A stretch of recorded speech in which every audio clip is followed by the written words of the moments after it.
వీడియోలో ఇటు పెట్టి అటు తిప్పాలి. హాయ్ ఈత పడుతుంది. Thank you, wish you all the best. Thank you తమ్ముడు.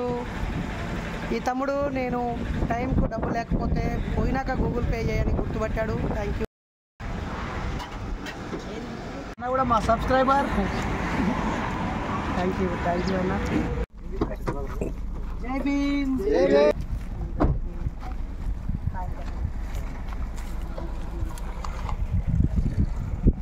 అయితే చేరుకున్నాం. ఈ ప్రమాదంలో కూడా మీ ఊరికి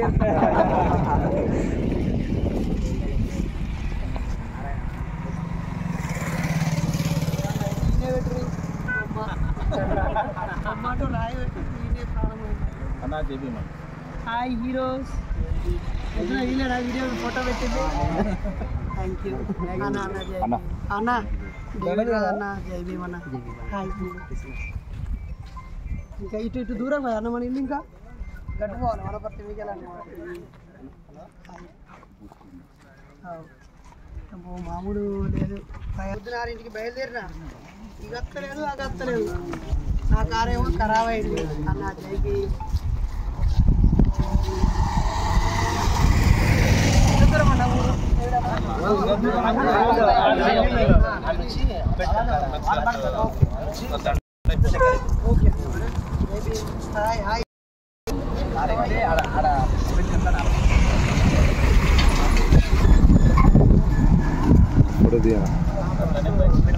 దాకా బ్రిటిష్ ఏజెంట్ అన్నా పడ్డాడు.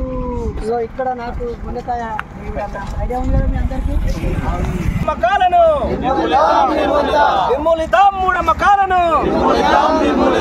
దేవుడు లేడు, దయ్యం లేదు. వర్ధిల్లాలి బైరి నరేష్ అన్న నాయకత్వం. వర్ధిల్లాలి మహనీయుల ఆలోచన విధానం. వర్ధిల్లాలి మహనీయుల ఆలోచన విధానం. వర్ధిల్లాలి బుద్ధుడు, పూలే, పెరియార్, అంబేద్కర్ ఆలోచన విధానం. ఉమ్మడి మహబూబ్ నగర్ జిల్లా, ప్రస్తుత నాగర్ కర్నూలు జిల్లా బిజినేపల్లి మండలము మంగనూరు అనే గ్రామంలో శంకర్ మాధవి జంట కుమారుడు జ్ఞాన విప్లవ్ మొదటి పుట్టినరోజు సందర్భంగా తనలాంటి ఆలోచనలతో ఉన్న వారందరినీ ఆహ్వానించుకొని ఒక సదస్సు నిర్వహించారు. దానికి వారు పెట్టుకున్న పేరు ప్రత్యామ్నాయ సాంస్కృతిక పండుగ. మరి ఈ కార్యక్రమం కోసం 300 కిలోమీటర్లు ఉదయం 6 గంటల నుంచి 12 గంటల వరకు ప్రయాణించి చేరుకున్నాము. ఊరి పొలిమేరలోనే మూఢనమ్మకాల నిర్మూలన సంఘం నాయకులంతా వచ్చి ఘనంగా స్వాగతం పలికి బైక్ ర్యాలీ ద్వారా ఊరిలోకి తీసుకువచ్చారు. మరి దాదాపు ఒక 20 బైకుల వరకు వచ్చాయి. అందరము ర్యాలీగా వెళ్ళి బాబాసాహెబ్ అంబేద్కర్ విగ్రహానికి దండ వేసి అక్కడి నుంచి వాళ్ళు ప్రత్యేకంగా ఏర్పాటు చేసుకున్నటువంటి ప్రత్యామ్నాయ సాంస్కృతిక పండుగ ప్రాంగణానికి చేరుకున్నాము.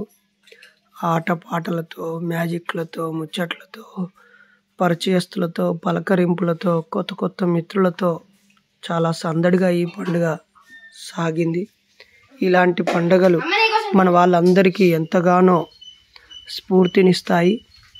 ఓ 5 ఏళ్ళకోసారి ఇలాంటి మన శక్తి మేరకు చిన్న పండుగలు చేసుకొని మన పరిచయస్తులను పిలుచుకొని మన ఆనందాన్ని పెంచుకోవడం చాలా అవసరం. ఈ సందర్భంగా ఒక 50 నిమిషాల పాటు మన జీవితాలను ప్రభావితం చేసే అనేక అంశాలపై సుదీర్ఘమైనటువంటి అర్థవంతమైనటువంటి ప్రసంగాన్ని కూడా ఇవ్వడం జరిగింది. ఆ వీడియోని మీరు ఇందులో చూడవచ్చు. ఈ సందర్భంగా పరిచయమైన వాళ్ళు, గత మిత్రులందరినీ కూడా ఈ వీడియోలో పొందుపరచడానికి ప్రయత్నించాము.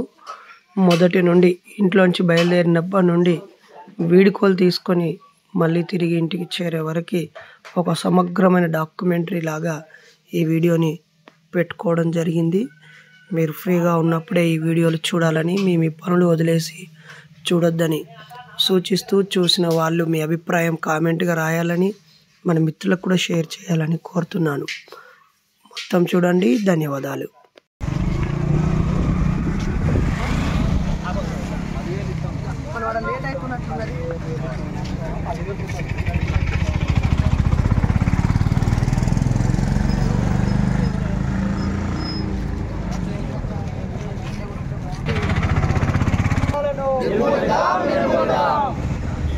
మాకొద్దు కులమత భేదాలు, కాపాడుకుందాం కులమతాల నుండి మానవత్వాన్ని. జై భీమ్, జై ఇన్సాన్.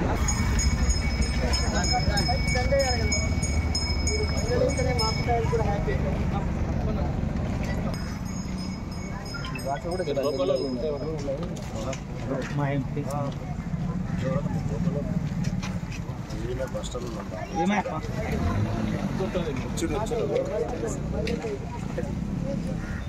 హక్కులు ఇచ్చిందెవరు? కార్మికుల హక్కులు ఇచ్చిందెవరు? ఔషధలేఖలు చేసిందెవరు?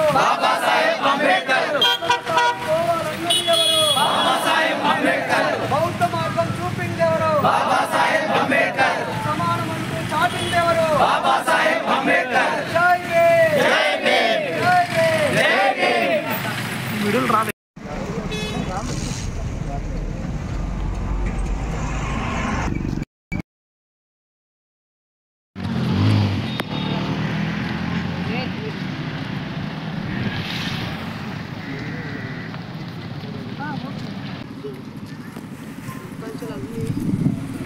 ప్రతిదీ మనకి ఇప్పుడు యుద్ధమే.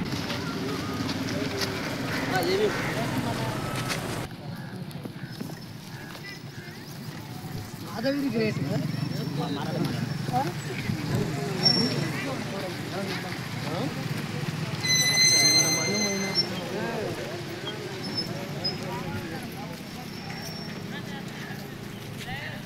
ప్రత్యామ్నాయ సంస్కృతిని కొనసాగిద్దాం.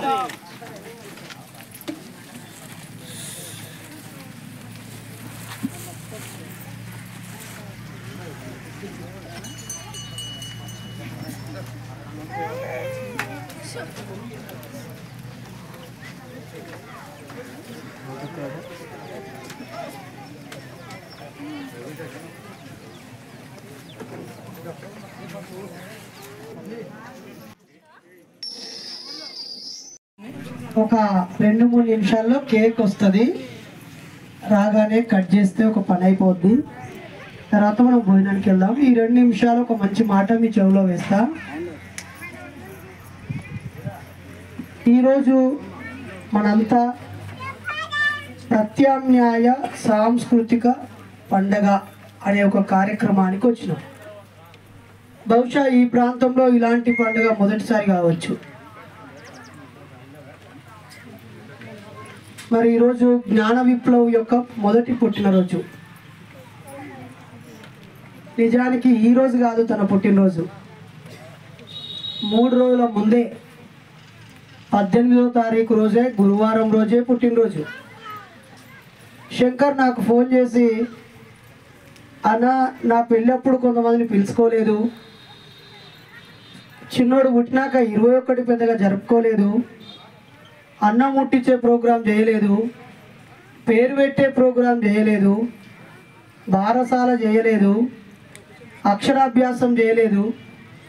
నేను ఒక సబ్స్టేషన్లో జూనియర్ లైన్మెన్గా పనిచేస్తా. నాకు అంబేద్కర్ గారంటే ఇష్టము, ప్రాణము. మరి ఆయన దారిలో నేను ఏదో ఒకటి చేయాలి. ఈ మధ్య నేను ఏ దేవుని మొక్కుతలేను కాబట్టి ఇంట్లో పెద్ద దేవునికో, చిన్న దేవునికో, లేకపోతే ఉప్పులమ్మకో, రాయేసుడికో, బద్దిపోషమ్మకో, ఇంకేదైనా దసరా దీపావళి ఏం చేస్తలేను ఎక్కడికి. మరి మనం మన ఇంట్లో ఏదైనా పండుగ చేసుకోవాలంటే ఎట్లా అని నాకు ఫోన్ చేసింది. మరి కొడుకు పుట్టిండు కాబట్టి చేస్తున్నావా, ఇట్లా ఒకవేళ బిడ్డ పుడితే కూడా చేస్తావా అని నేను అడిగిన. చాలా మంది ఎట్లుంటుంది అంటే కొడుకు అంటే హుషారుగా ఉంటారు, బిడ్డ అంటే డల్లుగా ఉంటారు. కానీ నాకు బిడ్డ అయినా కొడుకు అయినా సమానమే అన్న. కానీ ఒక 200 మందినో 500 మందినో పిలుచుకొని కడుపు నిండా భోజనం పెట్టి, ఇగో ఈమె నా భార్య, నా కొడుకు, ఇది నా ఇల్లు, ఇది నా జాగా, ఇది నౌకరి, ఇగో గింత సంపాదించుకున్నా, మంచిగా బతుకుతున్నా అని నా ఆనందాన్ని, నా సంతోషాన్ని అందరికీ పంచాలి అనుకుంటున్నా అని చెప్పిండు. మరి నువ్వు 18వ తారీఖు గురువారం పెడితే నేను ఎట్లా వస్తా అని చెప్పింది. ఏముందన్నా రా అన్న, నీకు అవసరమైతే బస్ కిరాయిలు ఇస్తా, ట్రైన్ టికెట్ బుక్ చేస్తా, మదనపల్లి కాడ దిగుతానే లేదా జడ్చర్ల కాడ దిగుతానే నువ్వు కారు పెట్టుకుంటా అన్నాడు. నువ్వు 18వ తారీఖు నాడు మీ ఇంట్లో పుట్టినరోజు జరిపితే నేను నా ఇంట్లో నా 2 కొడుకులకు సెలవు పెట్టి బంధు పెట్టి మా భార్య కూడా ఒకరోజు సెలవు పెట్టి మీ ఇంటికి వచ్చుడు ఏం సుఖం ఉంటుంది? మన బంధుమిత్రులందరూ నీ కొడుకు పుట్టినరోజు సందర్భంగా అందరి పిల్లల చదువులు పాడేయాలను అట్లా కాదు. ఆదివారం రోజు పెట్టుకుంటే వాళ్ళు భార్య పిల్లలతో అన్నదమ్ములు అక్క చెల్లెళ్ళు అందరు వస్తారు. అప్పుడు నీ ఇంట్లో పండుగ అందరికీ సంతోషం అవుతుంది. నీ సంతోషం కోసం వీళ్ళందరూ ఒకరోజు సెలవు పెట్టుకున్నాడో వాళ్ళ పిల్లలకు ఒకరోజు బంధు పెట్టుకున్నాడో ఎంతవరకు కరెక్టు అని అడిగిన. అలా నన్ను ఇంతవరకు ఇట్లా ఎవరు అడగలే.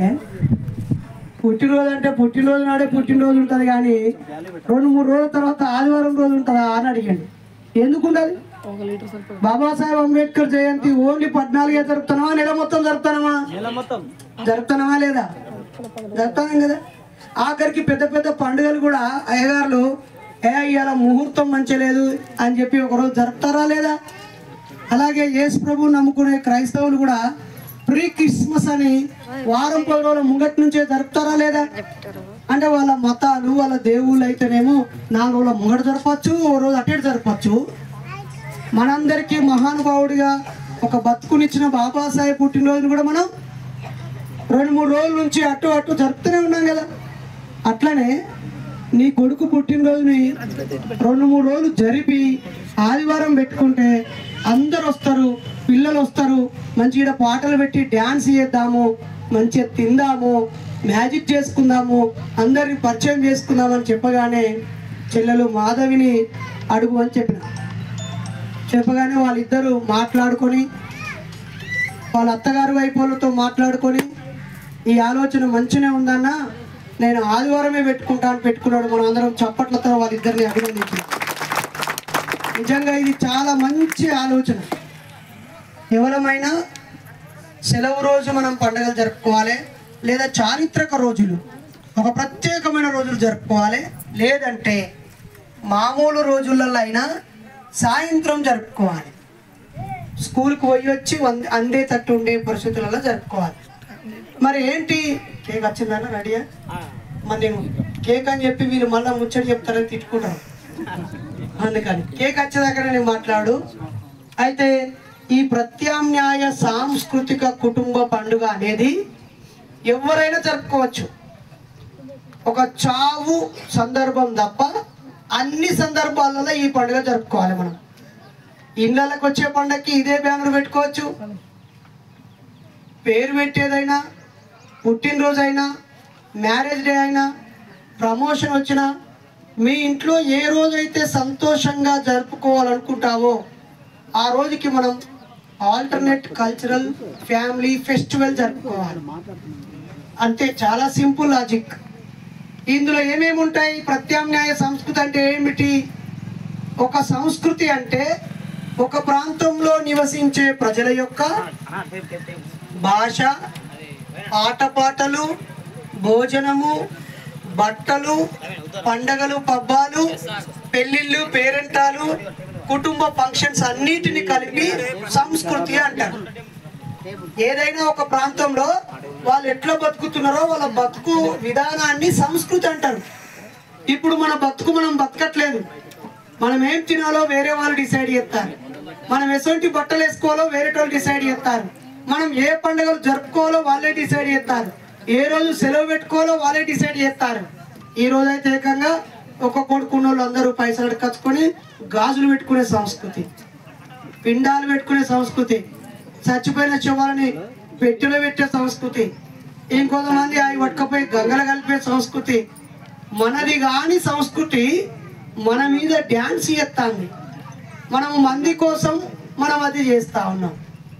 కాబట్టి మనం దాన్ని వ్యతిరేకించడొద్దు. ఇది తప్పు అది తప్పు అని మనం అసలే మాట్లాడొద్దు. మనకు లొల్లే లేదు. మన మహనీయులు బుద్ధుడు, పూలే, పెరియార్, అంబేద్కర్లు మనకి ఏ దారి వేసిరో ఆ దారిని ఒక్కసారి సాపి వేసుకుని అట్లా పోదాం. మళ్ళీ కొత్త దారి వేసుడొద్దు. ఇప్పుడు ఉన్న దారిని తిట్టుడొద్దు, బాధ పెట్టుడొద్దు, మళ్ళీ మనం తన్ను తినడొద్దు, మనకు అవమానాలొద్దు. మనకి వచ్చిన గోస్ ఏంది? పక్కలతో మనకైనా లొల్లి ఉన్నదా? వాళ్ళు ప్రార్థన చేసుకుంటే మనకైనా నష్టం ఉన్నదా? వాళ్ళు పూజలు చేసుకుంటే మనకైనా నష్టం ఉన్నదా? ఏం నష్టం లేదు. మన ఇంట్లో మనం కష్టపడ్డ పైసల్ని అనవసరంగా ఖరాబ్ చేసుకోకుండా ఆనందం కోసం దాచుకొని భూములు జాగాలు కొనుక్కోవడం కోసం, ఉల్లాసం కోసం, గౌరవాన్ని పెంచుకోవడం కోసం, తెలివి పెంచుకోవడం కోసం మంచి ఇల్లు కట్టుకొని, భూమి కొనుక్కొని, పైసలు దాచుకొని, బంగారం కొనుక్కొని, పిల్లల్ని చదివించుకొని మన అబ్బాయిని కూడా సంతోషంగా ఎక్కువ సంవత్సరాలు బతికేటట్టు కాపాడుకోవడం గురించి ఆలోచించాలి. అంతేగాని మనం పక్కల జోలికి పోవాల్సిన అవసరమే లేదు. బ్రాహ్మణుల పండుగలు మాకొద్దు, క్రైస్తవుల పండుగలు మాకొద్దు, ముస్లింల పండుగలు మాకొద్దు, మూలవాసుల పండుగలు వర్ధిల్లాలి, మట్టి మనుషుల సంస్కృతి వర్ధిల్లాలి, మానవత్వ సంస్కృతి వర్ధిల్లాలి, సమతా సంస్కృతి వర్ధిల్లాలి. జై భీమ్. ముందుగా అన్నగారు కూడా నాకు సహకరించి మన ఏముండదు మనకు అంటే పట్టింపులు, ఆ రోజు మంచి దినాలు పట్టింపులు ఇట్లాంటివి ఏమి ఉండవు. మనం అంతా సంతోషంగా ఉన్న రోజే మంచి రోజు, మనకంతా వీలైన రోజే పండుగలు చేసుకోవాలి. ఇట్లా చేసుకుంటేనే మనకు నిజమైన పండుగ ఆనందం ఉంటుంది అని అన్న తెలిపిండు.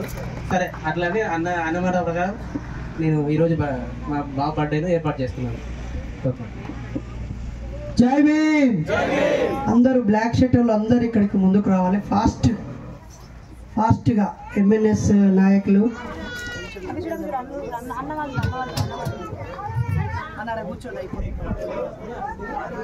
ఫాస్ట్గా. కిరణ్ నువ్వు పైకి రా. సుజాత గారు కేక్ కట్ చేయాల్సిందిగా జ్ఞాన విప్లవ్ని కోరుతున్నాం. పేరు కూడా చాలా మంచి పేరు పెట్టాడు. లాంగ్ లివ్ జ్ఞాన విప్లవ్, లాంగ్ లివ్ జ్ఞాన విప్లవ్. ఈ పేరు గురించి ఒక మాట చెప్పి, మామూలుగా ఒక 50 ఏళ్ల వయసులో పేర్లు అడిగితే ఎల్లయ్య, మల్లయ్య, పుల్లయ్య, గంటయ్య, శంబయ్య, ఆశిగాడు, భూషిగాడు, లింగడు, పెంటడు, బుచ్చిగాడు, ఇట్లా మనకు అర్థం లేని విలువ లేని పేర్లు పెట్టిర్రు మనకు. ఈ పేర్లు గిట్లెందుకున్నాయిరా అని మేము పుస్తకాలు యూనివర్సిటీలో చదివితే వీళ్ళకు విలువైన పేర్లు ఉంటే ఇంకోడు సత్యనారాయణ మూర్తి, ఆనంద శాస్త్రి అని ఎందుకు విలువాలి వీళ్ళని అని చెప్పి మనకు విలువలేని పేర్లు పెట్టించారు. ఏదో ఒక అక్షరం మీద పెట్టుకో, ఆషాఢం పెట్టుకోపో, భూషిగాడని పెట్టుకోపో. మా పెద్దమ్మ పేరు పెంటమ్మ, మా సొంత మంచిర్యాలలో ఉంటుంది. మా పెదనాన్న కష్టపడి సింగరేణి ఉద్యోగం, 10 ఎకరాల భూమి, 4 అంతస్తుల బిల్డింగ్ ఉంటుంది. ఆమె పేరు పెంటమ్మ. మా మేనమామ పేరు బుచ్చయ్య. మా అమ్మమ్మని అడిగిన ఏం పేరు పెట్టిరు అంటే ముందిద్దరు పుట్టి చచ్చిపోయారు, ఇక వీడు పుట్టినాక పెంట బంధం మీద ఏమన్నారు, బతుకుతారన్నారు. ఇది బుచ్చయ్యేది. ఇవన్నీ ఇప్పుడు ఎంత మంచి ఉన్నది. ఏం పేరు? అందరు గట్టిగా చెప్పండి. ఏం పేరు? అంతే. ఈ జ్ఞాన విప్లవం ఆ బుద్ధుడి నుంచి వారసత్వంగా బాబాసాహెబ్ వరకు తీసుకోవాలని, ఆ ఫ్లెక్సీ మీద ఉన్న మహానుభావుల స్థాయిలో తాను ఎదగాలని హృదయపూర్వకంగా కోరుతూ మీ అందరి చప్పట్ల మధ్య దాన్ని కేక్ కట్ చేయించాల్సిందిగా కోరుతున్నాను. ఇంకా గట్టిగా చప్పట్లు ప్లీజ్. జై భీమ్, జై భీమ్. వర్ధిల్లాలి ప్రత్యామ్నాయ సంస్కృతి, కొనసాగిద్దాం మహనీయుల ఆలోచన విధానాన్ని. జై భీమ్. ఇంగ్లీష్ లో ఏం చెప్పాలి?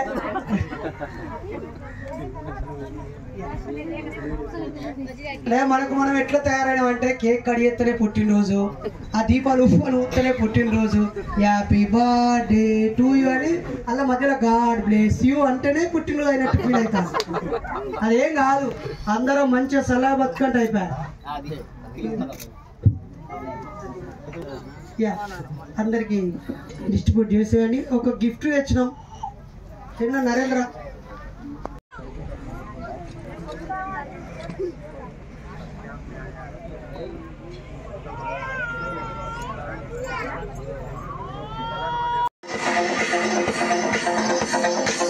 జ్ఞాన విప్లవ్ కేక్ కటింగ్ అనంతరం 4 మాటలు మాట్లాడి చక్కటి మ్యాజిక్ ప్రదర్శనని కొనసాగించారు అచ్యుత్ రాజు. పిల్లలు, మహిళలు, పెద్దలు అందరూ చాలా సంభ్రమాశ్చర్యంతో దాన్ని ఆస్వాదించారు. తర్వాత కొంతమంది ఫోటో దిగాము, తర్వాత ప్రసంగించారు. ప్రచారం అవుతుంది, మతాలకి మనం ఖర్చు పెడుతుంది. మన ఇంట్లో పైసలే మనం వాని పేరు మీద పూజ చేసాం, వాని పేరు మీద సత్యనారాయణ వ్రతం చేసాం, వాని పేరు మీద దేవుని కొలుసులు ఆడ అర్ధరాత్రి దాకా గుగ్గు కొలిపించి దేవుని యొక్క 6 పైసలు దొరుకుతుంటారు. ప్రచారం మారిపోయింది. ఇక కన్నులకు విలువ ఉన్నది, రాజకీయాలకు విలువ ఉండదు. దాని ప్లేస్లో మనం ఎవరి ఫంక్షన్ అయితే ఇదే ఫంక్షన్ అయితే ఇది దేవుడి ఫంక్షన్ కాదు, అయ్యగారి ఫంక్షన్.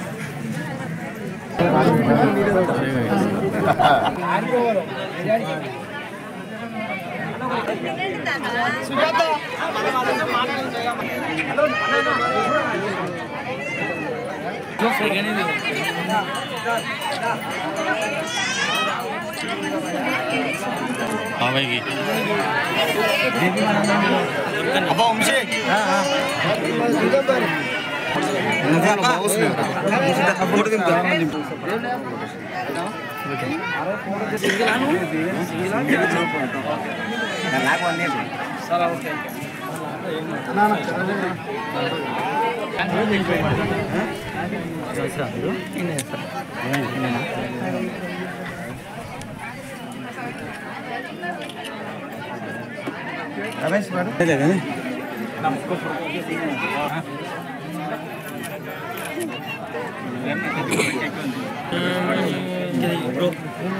కొంచెం సైడ్ అవసరం ఫోన్లది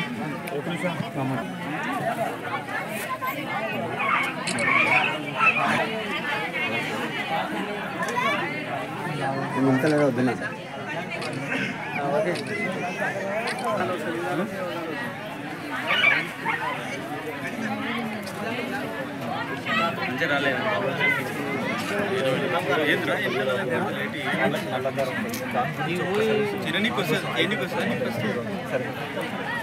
చాలా మంది నల్లధరలు కట్టుకుంటారు, ఒకసారి చెప్తారు వాళ్ళు.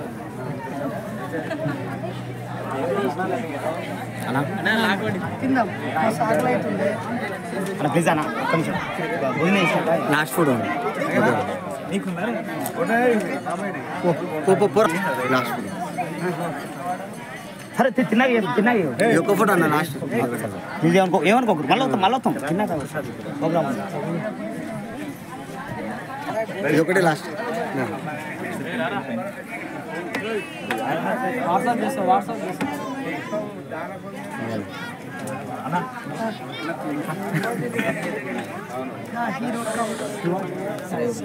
స్టార్ హీరో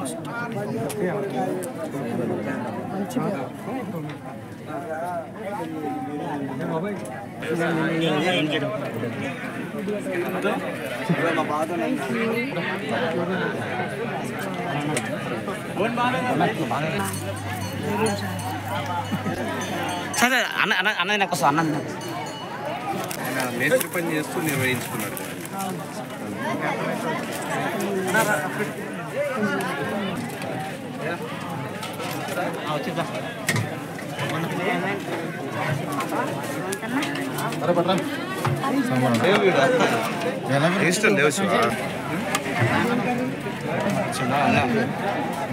కాకా అన్న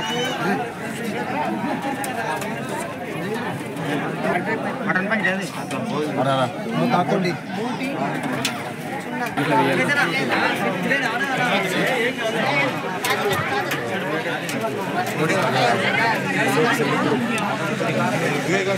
వచ్చానండి.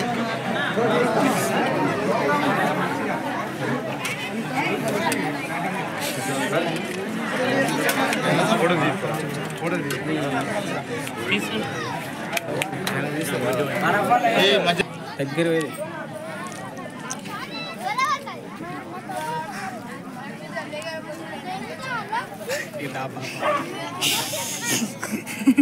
అనుకొని చెప్పి మన వాళ్ళ తీసుకొని వెళ్ళి మీ ఇంటికి గుమ్మాన్ని కట్టుకోనని చెప్పగానే నిజంగానే గుమ్మానికి ఆ ఎర్రగుడ్డలో పెట్టి నిమ్మకాయలు పెట్టి పసుపు పెట్టి ఇలా దానికి ఒక అలంకరణ చేసి గుమ్మానికి కట్టుకుంటూ ఉంటారు. నిజానికి పెద్దలారా అది ఎలాంటి శక్తి దానికి అభూత శక్తి అసలే ఉండదు, కేవలం మ్యాజిక్ మాత్రమే. ఆ పట్టం తీసి ఇలా ఇస్తారు.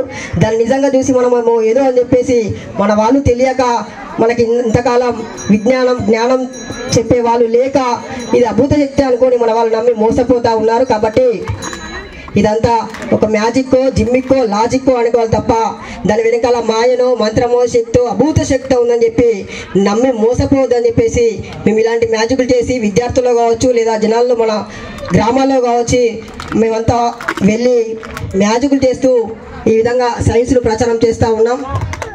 మూఢనమ్మకాల నిర్మూలన సంఘం నుంచి మా వంతు పాత్ర మేము పోషిస్తూ ఉన్నాం.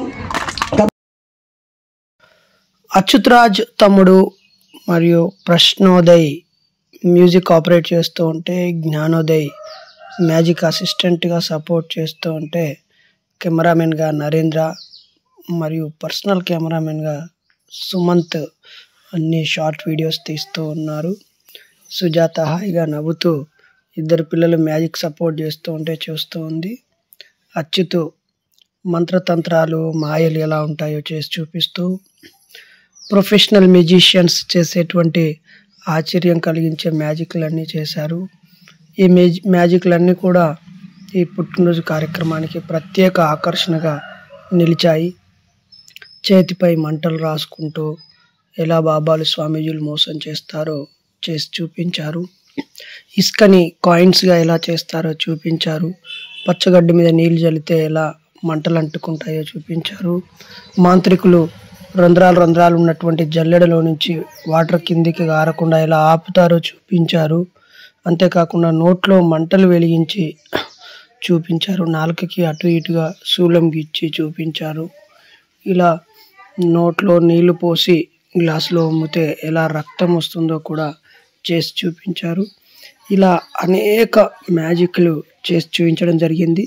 మనందరం కూడా మన కుటుంబాలలో మన ఆనందాన్ని సంతోషాన్ని పంచుకోవడం కోసం మనం ఎన్నో వినోద కార్యక్రమాలు చేసుకోవాలి.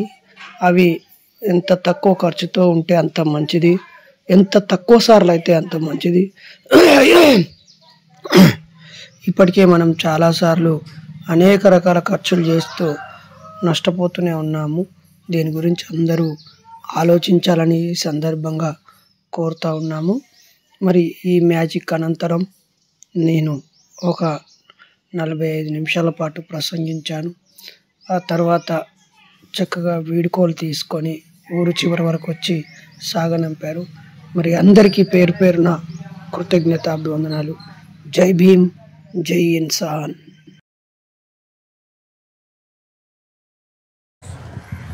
శంకరన్నకి,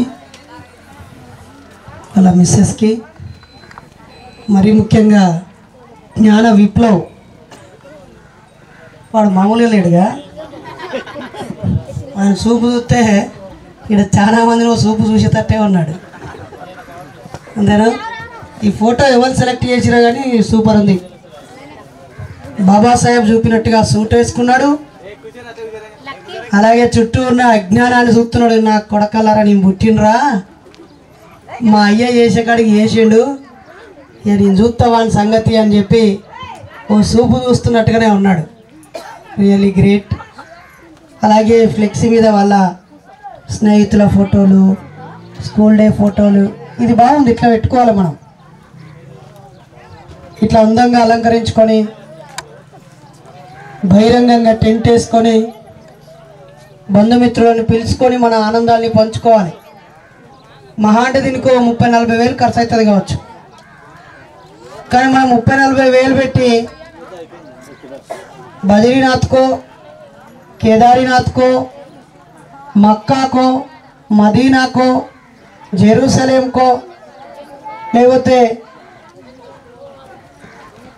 తిరుపతికో, ఇంకెక్కడికో పోయి డబ్బులన్నీ అక్కడ పెట్టుకొని వస్తాం.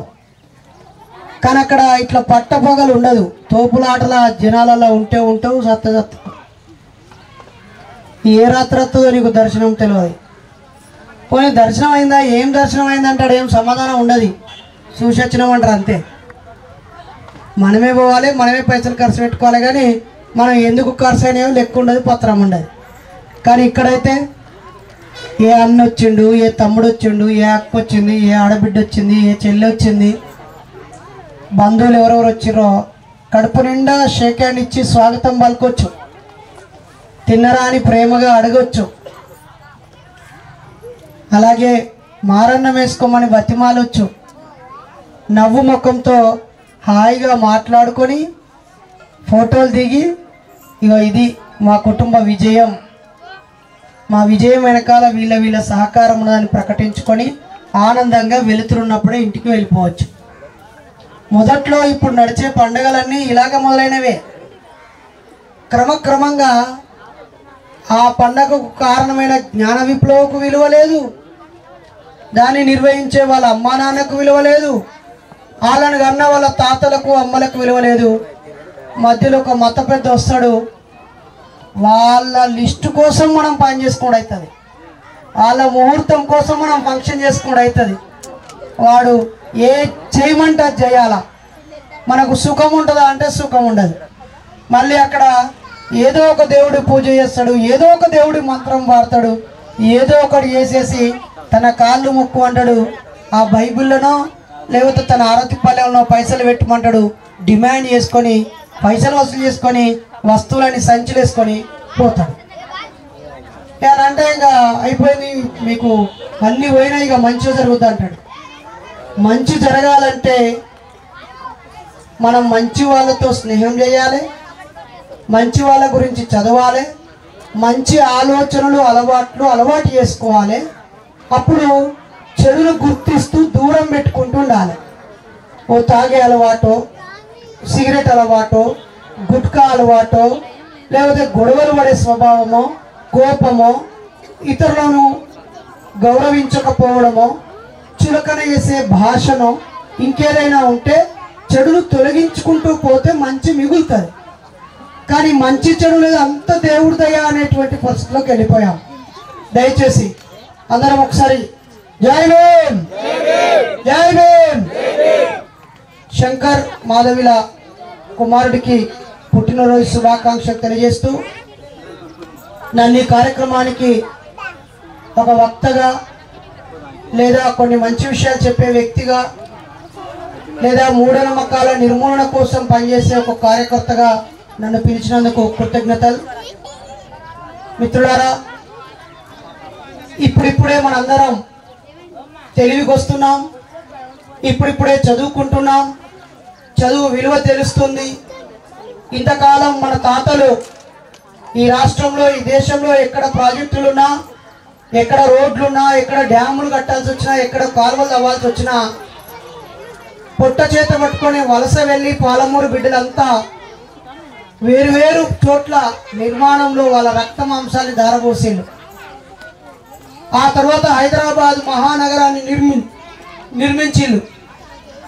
అయినా అక్కడ ఓ 100 గజాల స్థలమో, ఓ 1000 గజాల స్థలమో, ఓ ఫ్యాక్టరీ కలిగి ఉన్నటువంటి పేదలు ఎవరు లేరు. అయినా మళ్ళీ మురికి వాడల్లో 30 గజాల స్థలాల్లో బతుకుతూ ఉన్నారు మన వాళ్ళు. తాత ముత్తాతల నుంచి ఉన్న కొద్దిపాటి భూమే ఈరోజు మనందరిలో కొంత ఆత్మగౌరవాన్ని ఇచ్చింది. కానీ మన తాత బాబాసాహెబ్, మన ముత్తాత జ్యోతిరావు పూలే, సావిత్రిబాయి పూలే దంపతులు చేసిన త్యాగం వల్ల, మార్గం వల్ల ఈరోజు మనమంతా చదువుకున్నాం. చదువుకున్న మనమంతా కేవలం ఉద్యోగం కోసం చదువుకోవడమో, విద్యా అర్హతల కోసం చదువుకోవడమో, గుమస్తాలుగా పనిచేయడం కోసం చదువుకోవడం దగ్గరే ఆగిపోయాం. మనలో కొద్దిమంది మాత్రమే అత్యున్నత చదువులు చదివి ప్రొఫెసర్లుగా, డాక్టర్లుగా, ఐఏఎస్ ఐపీఎస్లుగా మారి వాళ్ళు మెయిన్ స్ట్రీమ్లో కలిశారు. కానీ మనలో చాలామంది మధ్యతరగతి పేద కుటుంబాల్లోంచి వచ్చే మన బిడ్డలందరినీ రకరకాల చెడ్డ అలవాట్లకి బానిసలను చేసి, మద్యానికి బానిసలను చేసి, సినిమాలకి, బూతు బొమ్మలకి, రకరకాల పిచ్చివాట్లకి బానిసలను చేసి చదువు అవకాశం వచ్చినా చదువు విలువ లేకుండా చేశారు. అది దాటుకొని అన్ని కష్టాలు పడి ఈరోజు మనము బాబాసాహెబ్ ఇచ్చిన రాజ్యాంగం ప్రకారంగా మా శ్రమకు తగ్గ ఫలితం, ఒక పనికి ఒకే వేతనం, ఇద్దరు వ్యక్తులు ఆడ మొగైన సమాన పనికి సమాన వేతనం. మాకు కావాల్సింది గౌరవం, సమానత్వం. ఈ తక్కువ చూపు చూసే గుణం పోవాలి. మేము ఒకరికంటే తక్కువ అనే భావన పోవాలి. అరే తొరే అనేది పోవాలి. మా కాలం మీద మేము నిలబడ్డాం, మా కష్టం మీద మేము జీవిస్తున్నాం, మహానుభావులు ఇచ్చిన హక్కులను అనుభవిస్తున్నాం. ఇప్పుడిప్పుడే ఆ పరీక్షల కోసం చదివే పుస్తకాలు పక్కన పెట్టి మా కోసం జీవితాలను ఇచ్చిన మహానుభావుల చరిత్రలను చదువుతున్నాం. ఇన్ని వందల వేల సంవత్సరాలుగా మేము ఏ జ్ఞానానికి దూరమయ్యాం, ఏ విలువలకి దూరమయ్యాం, ఏ సమానత్వానికి దూరమయ్యాం, ఏ అభివృద్ధికి దూరమయ్యాం. అసలైన పవర్ శక్తి ఎక్కడుంది? ఆర్థిక శక్తి ఎక్కడుంది? రాజకీయ శక్తి ఎక్కడుంది? సామాజిక శక్తి ఎక్కడుంది? మాలో జనంలో ఉన్న బలం ఏంటి, బలహీనత ఏంటో ఇప్పుడు మా యువతి యువకులు చదువుకోవడం మొదలు పెట్టారు. ఎంతసేపు మా తాత ముత్తాతలకి ఒరేయ్ నువ్వు ఈ కులంలో పుట్టడానికి కారణము నీ తాత ముత్తాతల కాడి నుంచి నువ్వు పోయిన జన్మలో చేసిన పాపమే కారణము, అందుకే ఈ తక్కువ జాతిగా పుట్టావు కాబట్టి నువ్వు మలమెత్తిపోయాలి, నువ్వు మురికాలను సాఫ్ చేయాలి, నువ్వు రోడ్లు ఉడవాలి, నువ్వు ఏలైనగా పని చేయాలి, నువ్వు సుంకమైనగా పని చేయాలి, నువ్వు ఈ పని చేయాలి ఆ పని చేయాలని చెప్పి మన బీసీ సోదరులని ఎస్సీ ఎస్టీ సోదరులని అనేక రకాలుగా విభజించింది ఈ దరిద్రపు సమాజం.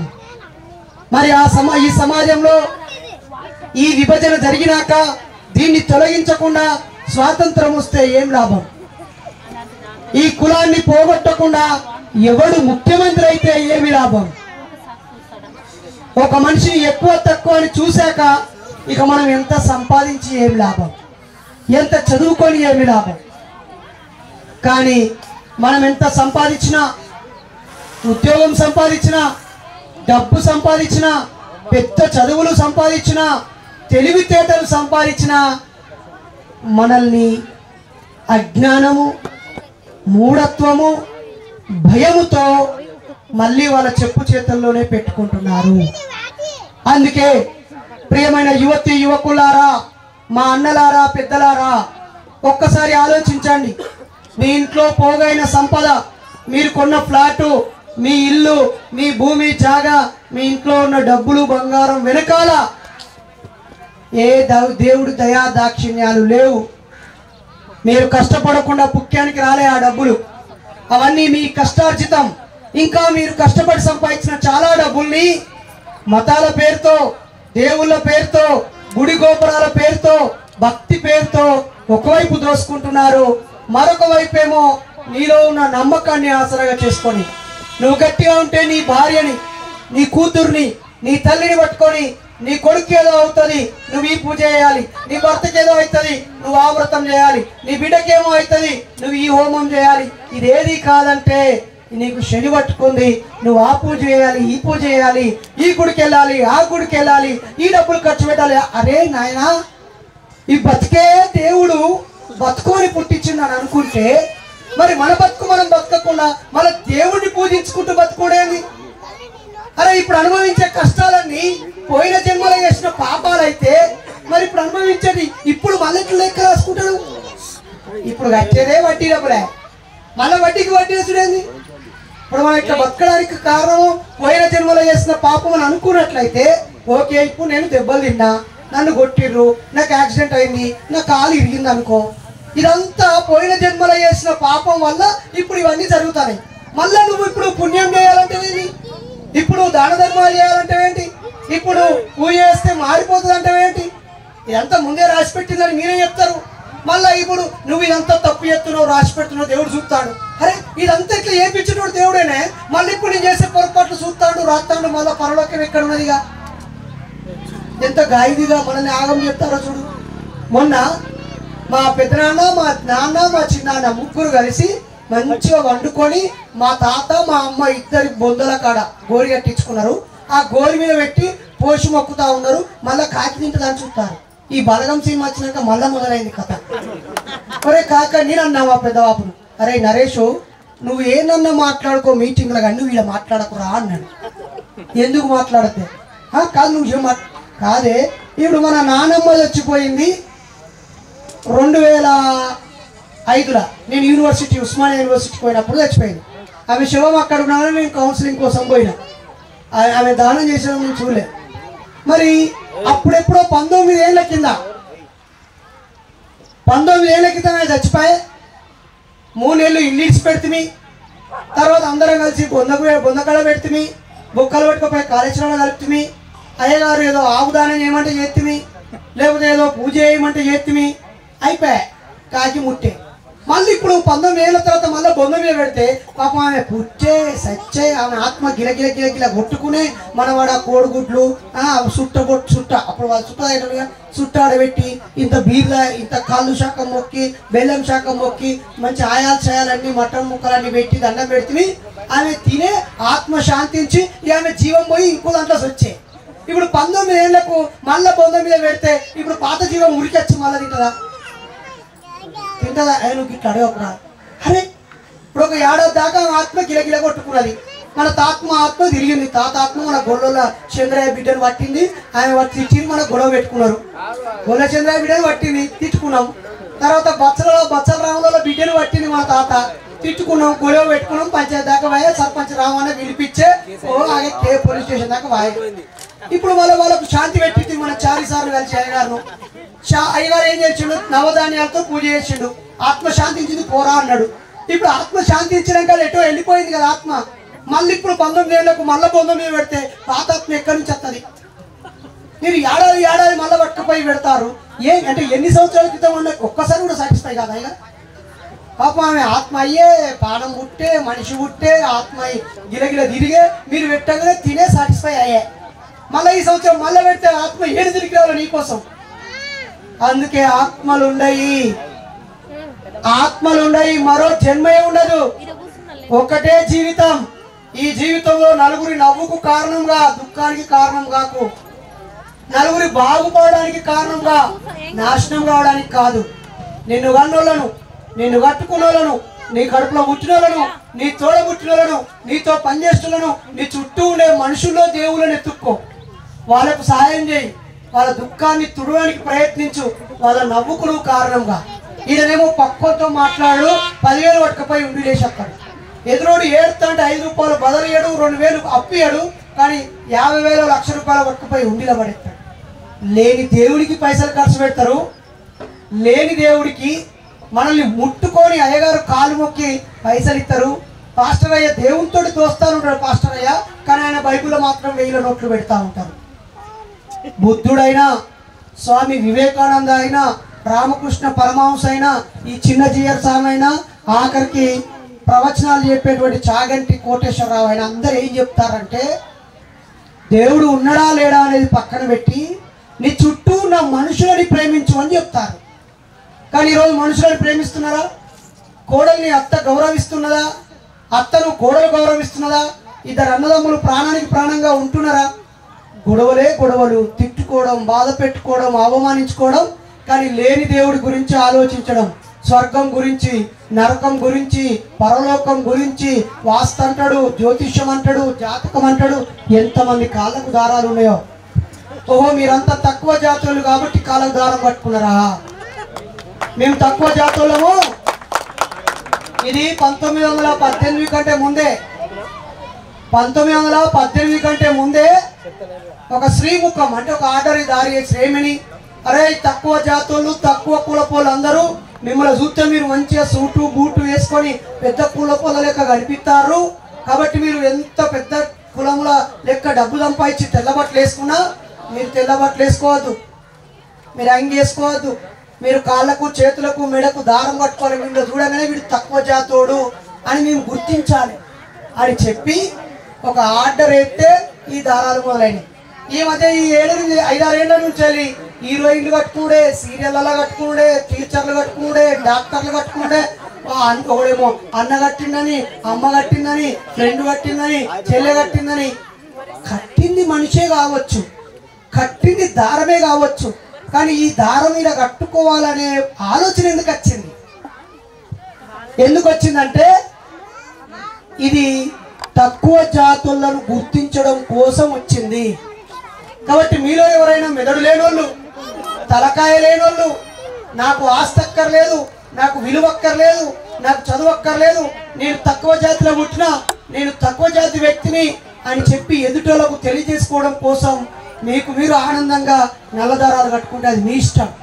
కానీ బాబాసాహెబ్ అంబేద్కర్ అయితే, అరే నా కొడకల్లారా నేను ఉపవాసమైన ఉంటా కానీ సూటు బూట్ వేసుకుంటా అని చెప్పిండు ఆయన. అరే నేను చదువు తిండి లేకుండా 4 రోజులు ఉపవాసమైన ఉంటా, ఒక బ్రెడ్ను కొనుక్కొని సగం పొద్దున తిని మధ్యాహ్నం మంచి తాగి సాయంత్రం సగం తినైనా నేను చదువుకుంటా అన్నాడు తప్ప భజన చేస్తా అన్నే. ఆయన బాబాసాహెబ్ అంబేద్కర్ చరిత్ర చదివితే, ఆయన రాసిన కుల నిర్మూలన పుస్తకం చదివితే ఈ దారాలు పోతాయి. ఆయన రాసినటువంటి రివల్యూషన్, కౌంటర్ రివల్యూషన్, విప్లవం ప్రతిఘాత విప్లవం అనే పుస్తకం చదివితే ఈ మతాల యొక్క మత్తు తెలుస్తుంది. మనమందరం ఆయన రాసిన రాముడు కృష్ణుడు రహస్యాలు అందరూ అనులి, మళ్ళొక్కసారి అనులి. ఈ పుస్తకం బాబాసాహెబ్ అంబేద్కర్ రాసింది, నేను రాయలే. ఆ రహస్యం, రాముడి గురించి రహస్యం రాసిన బాబాసాహెబ్ అంబేద్కర్, కృష్ణుడి గురించి రహస్యం రాసిన బాబాసాహెబ్ అంబేద్కర్. అలాగే ఈ అవతారాలన్నీ ఆయన క్రైస్తవంకు హెచ్చరిక చేసిండు. ఓ భారతీయ క్రైస్తవులారా ఆలోచించండి, క్రైస్తవం ఏ విధంగా బానిసత్వమో ఒక పుస్తకం రాసిండు ఆయన. అలాగే ముస్లిం సోదరులు వచ్చి, అయ్యా ఇంత పెద్ద మేధావి నువ్వు మా మతంలోకి మారు, మా మతంలో దేవుడు లేడు, దయ్యం లేదు, ఆత్మ లేదు, పునర్జన్మ లేదు, స్వర్గ నరక ఒక స్వర్గం ఉన్నది, మహమ్మద్ ప్రవక్త ఉన్నాడు, ఆయన చివరి వాడు, పైన అల్లా ఉన్నాడు అని అంటే ఆ మొత్తం ఖురాన్ అన్ని చదివి నేను ఇస్లాంను స్వీకరించను, ఇందులో కూడా చాలా లోపాలు ఉన్నాయని చెప్పింది. అందుకే ఆయన తన గురువుగా ప్రకటించినటువంటి బుద్ధుడి దారిలో అడుగులు వేసింది. కానీ మనం మాత్రం అడుగులు కాదు కదా, కనీసం ఏలు కూడా పెడతలేము, అటు మొక్కన ఏలు కూడా పెడతలేము. దయచేసి నా ముందు నా అమ్మలారా అక్కలారా మీరే ఆలోచించండి. ఒక పండగ వస్తే మీరు ఎప్పుడో 3-4 గంటలకు లేస్తే 11 దాకా మీరు ఉపవాసం ఉండి చేయాలన్నట. ఇదే మీ రోగం. కడుపు నిండా తింటే దేవుడికి ఇష్టం ఉండదా? ఉపవాసం ఉండి పూజ చేయాలన్నట. చూడండి, మీరు ఎప్పుడైనా పండగకి మొగోళ్ళు ఏముండదు, పెద్దగా మంచిగా లేచి టీవీ చూస్తారు, ముఖం సెల్ ఫోన్లో పెడతారు. కానీ వాళ్ళే 4ంటికి లేవాలి, ఊడవాలి, చల్లాలి, ఫోటోలు కడగాలి, బొట్లు పెట్టాలి, ప్రత్యేకంగా అండాలి, కొబ్బరికాయ కొట్టాలి, పూజలు చేయాలి, దండాలు పెట్టాలి, అన్నీ వేసి అప్పుడు ఒక్క పొద్దు ఇవ్వాలన్నట. ఏం నువ్వు తింటే దేవుడు వచ్చి అమ్మా నువ్వు ఎందుకు తిన్నవే అని చెప్పి లెక్కలు వేసుకొని నీ కడుపులో వచ్చి నీకు రోగం వస్తట్టు చేయొచ్చు, నీ కొడుకు నీ బిడ్డకు పానం ఖరాబ్ అయ్యేటట్టు చేయొచ్చు, మీరు హాస్పిటల్కి పోయి వేలకు కలిసేటట్టు చేస్తారా? మొత్తం మహిళలందరూ మతాలకి బానిసలు అయిపోయారు, భక్తికి బానిసలు అయిపోయారు. అలాగే కష్టాలు వాళ్ళు వెంబడే ఉన్నాయి. ఇంతమంది అమ్మలు అక్కలు అంతగానో పూజలు చేస్తారు కదా అక్క, ఒక్క దేవుడన్నా ఒక్క ఆడపిల్ల రేపైతే అంటే వచ్చి కాపాడినా, అరే గాడిది కొడుక నువ్వు ఆడపిల్లనే చెయ్యేందుకు ఎత్తున్నారా అని మనకి పక్షవాతం వస్తే ఒక్క దేవుడన్నా చేసిండా?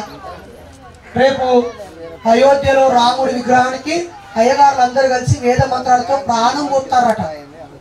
నేనేమంటే ఆ అయ్యగారులందరికీ ఫ్లైట్లు పెట్టి అన్ని ఊర్లలో ఉన్న దేవుళ్ళకు ప్రాణం పోసిపోవాలి. దేవుడు లేడంటలేను, పోయేద్దంటలేను, అలా అన్ని రాములకు ప్రాణం పోసిపోతే ఊరికొక్కరు కాపలు ఉంటారు కదా, మన ఆడపిల్లలు ప్రశాంతంగా ఉంటారు కదా, ఉంటగా ఉండరా? ఏం ఉంటే తప్ప దేవుడు ఉంటే వాడికి ఏమైనా నష్టమా? ఆ గుళ్ళే దేవుడు ఉండాలి, మనమందరం వాడికి పోవాలి. ఎవరైనా దొంగేశం లంగేశం అయితే ఆయన చూడాలి, ఆ బద్మాషాల భర్తం పట్టాలి, ఆ పంచాయతీ ఊళ్ళో సర్పంచ్లను పీకేయాలి, ఎంపీటీ జెడ్పీటీస్ ఎమ్మెల్యే ఎంపీలను కూడా పీకేయాలి. ఇంకా నేను ఒక్కడుంటాడు చూసుకుంటాడు కదా.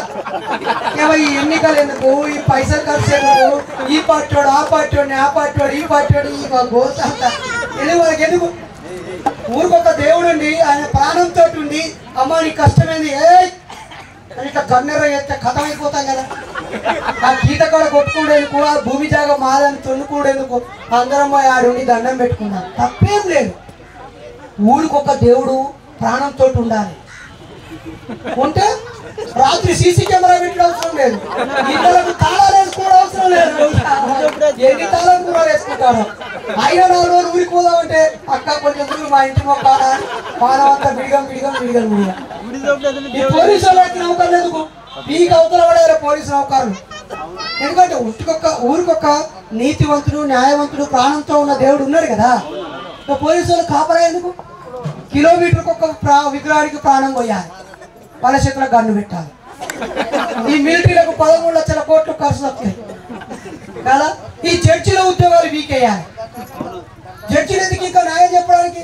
వీళ్ళెవరు న్యాయం చెప్పడానికి? ఏ తప్పు ఏదో పని, వీళ్ళతో ఏం పని? ఇంకా దేవుడు ఏది న్యాయము ఏది ఆయన కంటే పెద్దోళ్ళ వీళ్ళు పవర్ఫులా? కాదు కదా. అందుకే మనందరం ఏమన్నాడంటే దయచేసి ఆ యేసయ్య దేవుడు, ఈ అల్లాయ దేవుడు, ఈ బ్రహ్మ విష్ణు మహేశ్వరులు వీళ్ళు ముగ్గురే కాకుండా రాముడు కృష్ణుడు హనుమంతుడు వీళ్ళందరూ కలిసి ఒక సమావేశం పెట్టుకొని మా అందరికి మేము ఎట్లా బతుకోవాలో మాకు ఒక గీత గీసి చూపిస్తే మా రాజ్యాంగం పక్కన పెట్టి మా సర్పంచ్ ఎంపీటీసీ వ్యవస్థను పక్కన పెట్టి ఈ ఎమ్మెల్యే ఎంపీ మోడీ కాంచెల మోర్కొండ కిరణ్ కుమార్ రెడ్డి దాకా అందరిని పక్కన పెట్టి దేవుళ్ళు చెప్పినట్టే బతాం. మేము తప్ప కానీ మనం ఇట్లా అన్నామనుకో, అదే ఇది ఇదే అదే ఇది ఇదే, మళ్ళీ నీ దేవుడు గొప్ప నా దేవుడు గొప్ప తండ్రిగా చచ్చుడే. ఇక్కడ యుద్ధం జరిగే కాడ అన్ని దేవుళ్ళు ఉన్నారు, వీళ్ళు ఏం బీకుతారు? యుద్ధం జరుగుతుండే పెద్ద పెద్ద బాంబులు వేసి చిన్న చిన్న పిల్లల్ని ఆడవాళ్ళని అందరిని చంపుతా ఉంటే కాళ్ళు చేతులు తెగిపోతా ఉంటే ఈ దేవతలు అందరు ఎక్కన్నారు? ఏం చేస్తారు వీళ్ళు? మేము అడిగినాం అనుకో మా మనోభావాలు దెబ్బతిన్నాయి. మాకు దెబ్బతిన్నాయా? మీకేముంటే మనోభావాలు మాకుండాయా? కాకపోతే మీరు ఎక్కువ మంది మేము తక్కువ మంది. మా వాళ్ళు బయటికి రారు, నేను దేవుడిని నమ్మను నాస్తికుని చెప్పేటప్పుడు తక్కువ మంది దాంట్లో. అదే వాళ్ళైతే పెద్ద బొట్టు పెట్టుకుంటారు, సిలువ మెడకేసుకుంటారు, నెత్తిన టోపు పెట్టుకుంటారు, గడ్డం పెంచుకొని నమాజ్ చేస్తారు. వాళ్ళు వాళ్ళ మతాన్ని వాళ్ళు ప్రచారం చేసుకుంటారు. లేని దేవుణ్ణి ఉన్నాడు అని 1000 సార్లు చెప్తారు. మనం లేని దేవుని లేడు అని ఒక్కసారి చెప్పడానికి పిరికి సత్తా అంటారు. మనం ఈ కాడ నుంచి దేవుణ్ణి విమర్శించడద్దు, అవమానించడద్దు. అయ్యా మా ఊళ్ళో ఒక అమ్మాయి రేపు చేయబడ్డది. మీ అందరి దేవుళ్ళలో ఏ దేవుడు వచ్చి న్యాయం చెప్తారో చెప్పు. నాకు ఈ సర్పంచ్తో పోలీసుతో కోర్టుతో నాకు నమ్మకం లేదు, మీ దేవుళ్ళ మీదే నమ్మకం ఉన్నది. మీరే పంచాయతీ చెప్పురా నాకు, కానీ ఎవ్వడు చెప్పాడు. కానీ ప్రజలారా, ఈ దేవుడు అనే వ్యవస్థ ఈ దేవుడు అనే వ్యవస్థ ప్రజలను ఖర్చు పెట్టేయడానికే తప్ప ప్రజలను ఏకం చేయడానికి కానే కాదు. మీరు ఏ దేవుడన్నా చూడండి, ఒక్క దేవుడన్నా ప్రజల కష్టాలను ఒక్కటనే తీర్చిండా? ఒక ప్రాజెక్టు కడితే అక్కడ 15 గ్రామాలు మునిగిపోయినాయి. మరి ఆ 15 గ్రామాల్లో ఉన్న చర్చిలు కూడా మునిగిపోయినాయి కదా. 15 గ్రామాల్లో ఉన్న 4-5 మసీదులు కూడా మునిగిపోయినాయి కదా. ఆడున్న అన్ని రకాల గుళ్ళు కూడా మునిగిపోయినాయి కదా. మరి ఏం చేస్తున్నట్టు? ఆ ప్రజలే మంచి మనసుతో ఈ 10 ఊర్లు మునిగినా 100 ఊర్లకు నీళ్ళు వస్తాయి అని చెప్పి అక్కడున్న నాయకుల మాటలు విని లేదా ఆ భూమి మీద మమకారం చంపుకొని ఆ డబ్బులు తీసుకొని ఒకవేళ అచ్చినా రాకుండా భరించి మళ్ళీ పొట్ట చేత పట్టుకొని ఇంకొకటి పోయి బతికితే అక్కడ కట్ట కడితే ఇంజనీర్ల శ్రమ, శ్రామికుల శ్రమ, టెక్నాలజీ ఉపయోగిస్తే ఆ 15 ఊర్లు మునిగినా ఆ నీళ్లతో 100 ఊర్లకు నీళ్లు పోయి బాగుపడుతున్నాయి. కాబట్టి మన నిర్మాణం వెనకాల, మన సమాజ నిర్మాణం వెనకాల, మన బతుకుల ప్రయాణం వెనకాల మేధస్సు ఉంది, శ్రమ ఉంది, త్యాగం ఉంది తప్ప దేవుళ్ళ పాత్ర ఏమీ లేదు. ఇప్పుడు కరెంటు పోయిందనుకో అందరం ప్రార్థన చేస్తే కరెంట్ వస్తుందా? చెప్పురి గట్టిగా ప్రార్థన. అరే తండ్రి ప్రభువా, హల్లెలూయా స్తోత్రం తండ్రి ప్రభువా, నీ నామమును మేము వేడుకుంటున్నాము తండ్రి, నువ్వు త్వరగా కరెంటును రప్పించమని నిన్ను వేడుకున్నాను తండ్రి ప్రభువా, దయగల దేవా, నువ్వు మా కోసం చచ్చిపోయినావు తండ్రి, కనీసం కరెంటు ఇప్పు తండ్రి, మేము గొర్రెలం తండ్రి, పాపులము తండ్రి అని మనం వేడుకుంటే కరెంట్ వస్తుందా? లేకపోతే అందరం కన్నీటి ప్రార్థన చేస్తే వస్తుందా? లేకపోతే బరోమని నమాజ్ చేస్తే వస్తుందా? లేకపోతే భజన చేస్తే వస్తుందా? లైన్ మీద శంకరానికి ఫోన్ చేస్తే వస్తుంది. అరే ఇక్కడ లైన్ అయిపోయిందిరా అంటే ఎవడు రా, ఈడ చెట్టు వెచ్చకంటే వేస్తాడు ఎవడు, ఇది సాపు ఉంచాలంటే ఉంచరు వీడు అని చెప్పేసి మొత్తం ఉరుకుల పరుగుల మీద పోయి ఆడ ఏడ అవుట్ అయిందో దానికి కనెక్షన్ ఇస్తే కరెంట్ వస్తుంది. అయినా ఈ బల్బు కనిపెట్టినోడు దేవుని మొక్కినోడు కాదు, ఈ మైక్ కనిపెట్టినోడు దేవుని మొక్కినోడు కాదు. ఈ ఫోన్ కనిపెట్టినోడు దేవుని మొక్కినోడు కాదు. మీరు మంచిగా చల్లగా వండేటువంటి ఫ్యాన్ కనిపెట్టినోడు దేవుని మొక్కినోడు కాదు. ముద్దుగా టీవీ చూస్తారు కదా, ఆ టీవీని కనిపెట్టినోడు దేవుని మొక్కేటోడు కాదు. మీరు ఇప్పుడు ఎక్కే బస్సు అయినా, మీరు నడిపే బైక్ అయినా, కూర్చుండే కార్ అయినా, ఈ ఆఖరికి వేసుకునే ఈ పాయింట్ అయినా దేన్ని ఒక్క దేవుడు కనిపెట్టియలే, మనుషులే కనిపెట్టారు. కానీ ఒక్కనాడన్న గిట్టు చూడరి, ఒక్కనాడన్న ఫోన్కు కనిపెట్టినడికి దండం పెట్టిరా మీరు? అది కనిపెట్టిన పండుగ ఏమన్నా జరిపిర్రా? అది కనిపెట్టిన పండుగ జరిగిందా? ఫోన్ వాడకుండా వాళ్ళని ఉంటారా? పోనీ టీవీ లేని ఇల్లు ఉంటుందా? మరి టీవీ కనిపెట్టుకొని పండుగ జరుపుతానమా? ఒక కంప్యూటర్ చార్లెస్ బబ్బేజీ కనిపెట్టాడు. ఎన్నడన్నా ఎప్పుడన్నా బబ్బేజీ ఫోటో పెట్టి ఎన్నడన్నా పువ్వు పత్రపు వేసి కొబ్బరికాయ కొట్టంగా చూసిర్రా? బైకు తీయకుండా ఉంటారా? కారు తీయకుండా ఉంటారా? అంటే ఫ్యాన్ వేసుకోకుండా ఉంటారా? లేదు కదా. అంటే ఫ్యాన్ పండుగ ఉండదు, టీవీ పండుగ ఉండదు, కంప్యూటర్ పండుగ ఉండదు, బైక్ పండుగ ఉండదు, సెల్ ఫోన్ పండుగ ఉండదు. కానీ ఎప్పుడో ఏదో ఒక రాక్షసుని ఎవరో ఒకరు చంపినట్టు ఆ పండుగ మనం జరుపుకోవాలట. అరే ఆ రాక్షసుడు ఏ తప్పు చేసిండు? ఈ దేవుడు ఆయన ఎందుకు చంపిండు? ఈయన చంపినప్పుడు చూసినోడు ఎవడు? ఇది ఏ సంవత్సరం జరిగింది? ఏ ప్లేస్లో జరిగింది?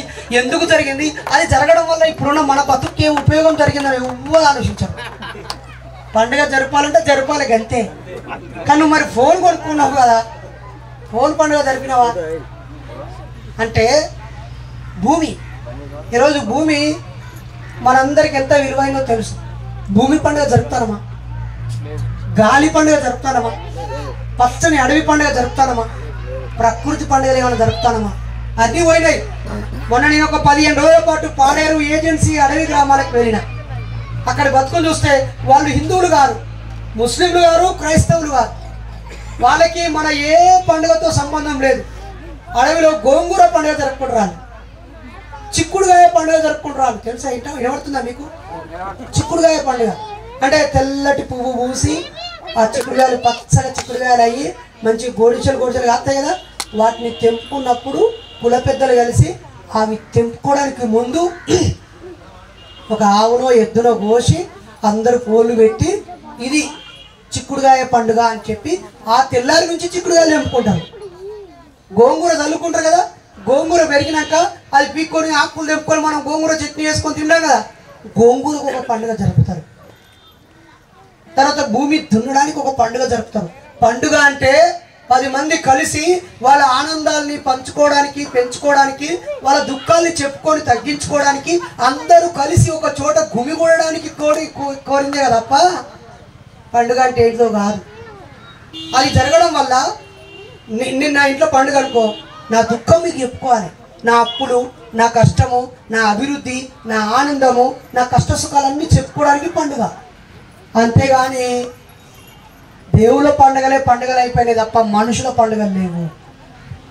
మనుషుల పండుగ కూడా ఇలా పెళ్లి రోజు కాబట్టి వీళ్ళు పొద్దుగాల పోయి పలానా దేవుడి కాడికి పోయి ఉపవాసం ఉండి ఆడ లైన్లో నించుని ఆడ దర్శనం చేసుకుంటే దీనికి దానికి ఏం సంబంధం ఉండదు. దానివల్ల వీళ్ళ పూలలు పుడితే దేవుని దయ వల్ల పుట్టినట. అది నీ తల్లి దయ వల్ల, ఇప్పుడు నా భార్య దయ వల్ల నా సంతానం ఆమె కడుపులో పెరిగి బయటకు వచ్చింది. నేను ఆమెకు దండం పెట్టాలి. ఆమెకు నేను ఇచ్చినటువంటి ఒక చిన్న కణం ఆమె కడుపులో ఒక గుడ్డులో చేరి నా కొడుకుల రూపంలో బయటకు వచ్చింది. నాకు ఆమెకు నేను కలిస్తే నా పిల్లలు కదా. ఇలా మధ్యలో దేవుడి పాత్ర ఏమున్నాయి అన్నదా? మా బావ 5 ఏళ్ళు అయితే దుబాయ్కి పోయి 5 ఏళ్ళ నుంచి మా అక్క కొడుకు పుడుతున్నాడు, బిడ్డ పుడుతున్నాడు. ఎందుకంటారు మరి? దేవుని దయ లేకనా, మా బావ లేకనా?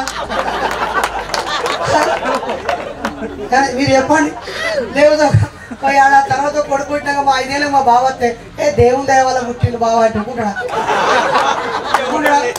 చెప్పు పట్టి కొడతాడు, జుట్టు పట్టి కొడతాడు, వెంటనే పెడతాడు. భోషుడికే బొమ్మది నేను నా పిల్లాన్ని మంచిగా చూసుకున్నాం, అప్పులు పోగొట్టుకొని భూమి పట్టుకుందాం అని పోతే అది ఇక్కడెక్కడనో ఏమో వేసి నాకంట డిఎన్ఏ టెస్ట్ చేసి భోషుడికే అంటాడు, రక్త పరీక్ష చేయమంటాడు. నిజమేనా? ఇక్కడ ఎవరైనా నేను దేవుని బిడ్డను అన్నారనుకో, అంటే నీ రక్తం ఆయన రక్తం ఒకటేనా అడగాలి. కానీ మీకు తెలుసో లేదో, ఏ ఒక్క దేవుని B నెగిటివ్ బ్లడ్ ఉండదు, A పాజిటివ్ బ్లడ్ ఉండదు. ఏ దేవుని రక్తం ఇంకో దేవునికి పనికిరాదు, కానీ మనుషులమైన మన రక్తం ఇతని మనుషులకు పనికొస్తుంది. బతికి ఉన్నన్ని రోజులు 45 రోజులకు ఒక్కసారి 50 కేజీల బరువు ఉన్న ప్రతి మనిషి ఎప్పుడు వీలైతే అప్పుడు బ్లడ్ డొనేషన్ చేయండి. బ్లడ్ డొనేషన్ చేయండి. చనిపోయిన తర్వాత కూడా ఈ శరీరాన్ని బూడిద ఎత్తే బూడిదైపోతాం, కాలం పెడితే బొంద పెడితే మురిగిపోయి పురుగులు పడతాం, బొక్కలే మిగులుతాయి. కాబట్టి మనం చనిపోయాక మన శరీరంలో అవయవాలు పనికొస్తే ఆ అవయవాలను ఇతరులకు రాసిచ్చే ఒక చైతన్యాన్ని కలిగి ఉందాం. కాబట్టి 10 మందిని కలిస్తే మహా విప్లవం అవుతుంది. 10 మందిని చర్చిస్తే అది చర్చనీయాంశం అయింది. ఇప్పుడున్న ప్రభుత్వాలు మీడియా చూపించేది ఒకటి, అక్కడ జరిగేది ఒకటి. మనం ఎట్లా ఆలోచించాలనో మనం ఏం చేయాలనో వాళ్ళు మ్యానిపులేట్ చేస్తారు. ఎక్కడో ఉండి ఇటు పోవాలి మనిషి అంటే ఇటువైపు దారి మూసేస్తే అటే పోతాం. అట్లా కాకుండా మనం పాత దారులన్నీ తెరిచి మహానుభావులు వేసిన దారులన్నీ ఓపెన్ చేసి మన పుట్టుక, మన పెళ్ళి, మన ఈ గృహప్రవేశం, మన చావు, మన ఇంట్లో జరిగే ప్రతి పుట్టినరోజు కార్యక్రమాన్ని మనం కలుసుకొని రకరకాల మ్యాజిక్ షోలు పెట్టండి, రకరకాల పాటల ఆర్కెస్ట్రాలు పెట్టండి, డ్యాన్సులు పెట్టండి, పిల్లలు డ్యాన్స్ ప్రాక్టీస్ చేయమనండి. మనం మ్యూజిక్తో కనెక్ట్ అవుతాం. అలాగే ఆట పాటలతో కనెక్ట్ అవుదాం. సంబరాలని సంబరాలుగా జరుపుకుందాం. ఇట్లా కూడా ఉపన్యాసం కూడా పెట్టకూరి. మొత్తం పండుగ అంటే పండుగ ధూమ్ధాం జరగాలి. ఎగురాలే, దూకాలే, తినాలే. వీలైతే బాగా అలవాటున్నాడు కొంచెం ఆ తెల్లగాలు తాగి పని చేయాలి, అంతే. రూపాయి వేస్ట్ ఖర్చు కూడా ఉండద్దు. అలాగే ఆడపడుచులని పేదలకి బట్టలు పెట్టడము, మన డబ్బులు వృధా డబ్బులన్నీ మంచి మార్గంలో అవసరం ఉన్న కాడికి పోయేటట్టు చేసుకుందాం. అలా ప్రతి ఇంట్లో ఒక పండుగ చేసుకుంటే ఎంత బాగుంటుంది. ఏడాది పొడుగుతో 12 పండుగలు చేసుకునే బదులు ఇట్లా 2-3 ఏళ్ళకు ఒక్కోసారి ఒక పండుగ చేసుకుంటే అది నీకు మానవ సంబంధాలను ఇస్తుంది, ఆనందాన్ని ఇస్తుంది. వీళ్ళందరినీ మళ్ళీ యాడ్ చేస్తుంది. వీళ్ళందరి ఇళ్ళలో పోయి నువ్వు కార్డు ఇవ్వచ్చు, వాళ్ళ ఇళ్ళలో జరిగే ఫంక్షన్ నువ్వు పోవచ్చు. కాబట్టి మన పండుగలు మానవ సంబంధాలను పెంచాలని, అంతరించిపోతున్నటువంటి విలువలని పునరుద్ధరించాలని. ఈరోజు శంకర్ వాళ్ళ నాన్న చనిపోయి 5 ఏళ్ళు అవుతుంది. దుఃఖంలో ఉన్న తల్లికి ఆమెనే మొదటి అక్షంతలు వేసి మనం ఒక విధవరాలు, భర్త చనిపోయిన స్త్రీ అని ఏ శుభకార్యానికి పిలవకుండా ఉండే తల్లిని పిలుచుకొని మనం ఈ కార్యక్రమం చేసుకున్నాం. ఇది కదా గ్రేట్ అంటే. నిజమైన ఆ తల్లికి శ్రమ లేదా? ఆమె కష్టం లేదా? ఆమెను దూరం పెట్టుకుంటుంది ఈ సనాతన ధర్మాలు, హైందవ ధర్మాలు లేదా ఇతర మతాల ధర్మాలు. భర్త చనిపోగానే కట్టు. అరే ఏం తప్పు చేసింది ఆ తల్లి? ఆయన పెద్ద వయసు బతికిండు, గొప్పగా బతికిండు, చనిపోయిండు. ఎవరైనా 56 ఏళ్ళ తర్వాత చచ్చిపోడు కామనే. ఇంకా చిన్న వయసులో చచ్చిపోయినంటే యాక్సిడెంటో లేకపోతే తాగడం అలవాటో ఇంకేదో ఆత్మహత్య చేసుకున్నాడో ఎదుటోళ్ళు చంపిరో. చావు ఎవరికైనా దుఃఖమే, కానీ బతికున్నోళ్ళను దుఃఖం పెట్టినందుకు మనం దయచేసి మనం ప్రత్యేకమైన దారులు వేసుకోవాల్సిందే. ఆ దారులు మహానుభావులు ఆల్రెడీ వేసిళ్ళు. ఈయనేమో పీపుల్స్ ఎడ్యుకేషనల్ ట్రస్ట్ పెట్టి ఎడ్యుకేట్ చేయించాడు. ఈయన డబ్బులన్నీ అడుక్కొచ్చి విద్యా సంస్థలు నడిపించాడు. బాబాసాహెబ్ అంబేద్కర్ అన్నదానాలు పెట్టలే ఆయనే. వినబడుతుందా మీకు? బాబాసాహెబ్ అంబేద్కర్ గారు అన్నదాన కార్యక్రమాలు పెట్టలే, భజన కార్యక్రమాలు పెట్టలే, దైవ దర్శన కార్యక్రమాలు పెట్టలే, పూజా కార్యక్రమాలు పెట్టలే.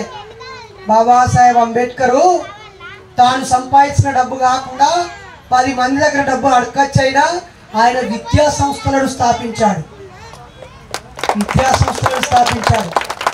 తాను సంపాదించే డబ్బులో నుంచి ఖచ్చితంగా ఆయన అసలు సగం పైసలు పుస్తకాలకే పెట్టాడు, మిగిలిన సగం సమాజం కోసమే పెట్టాడు.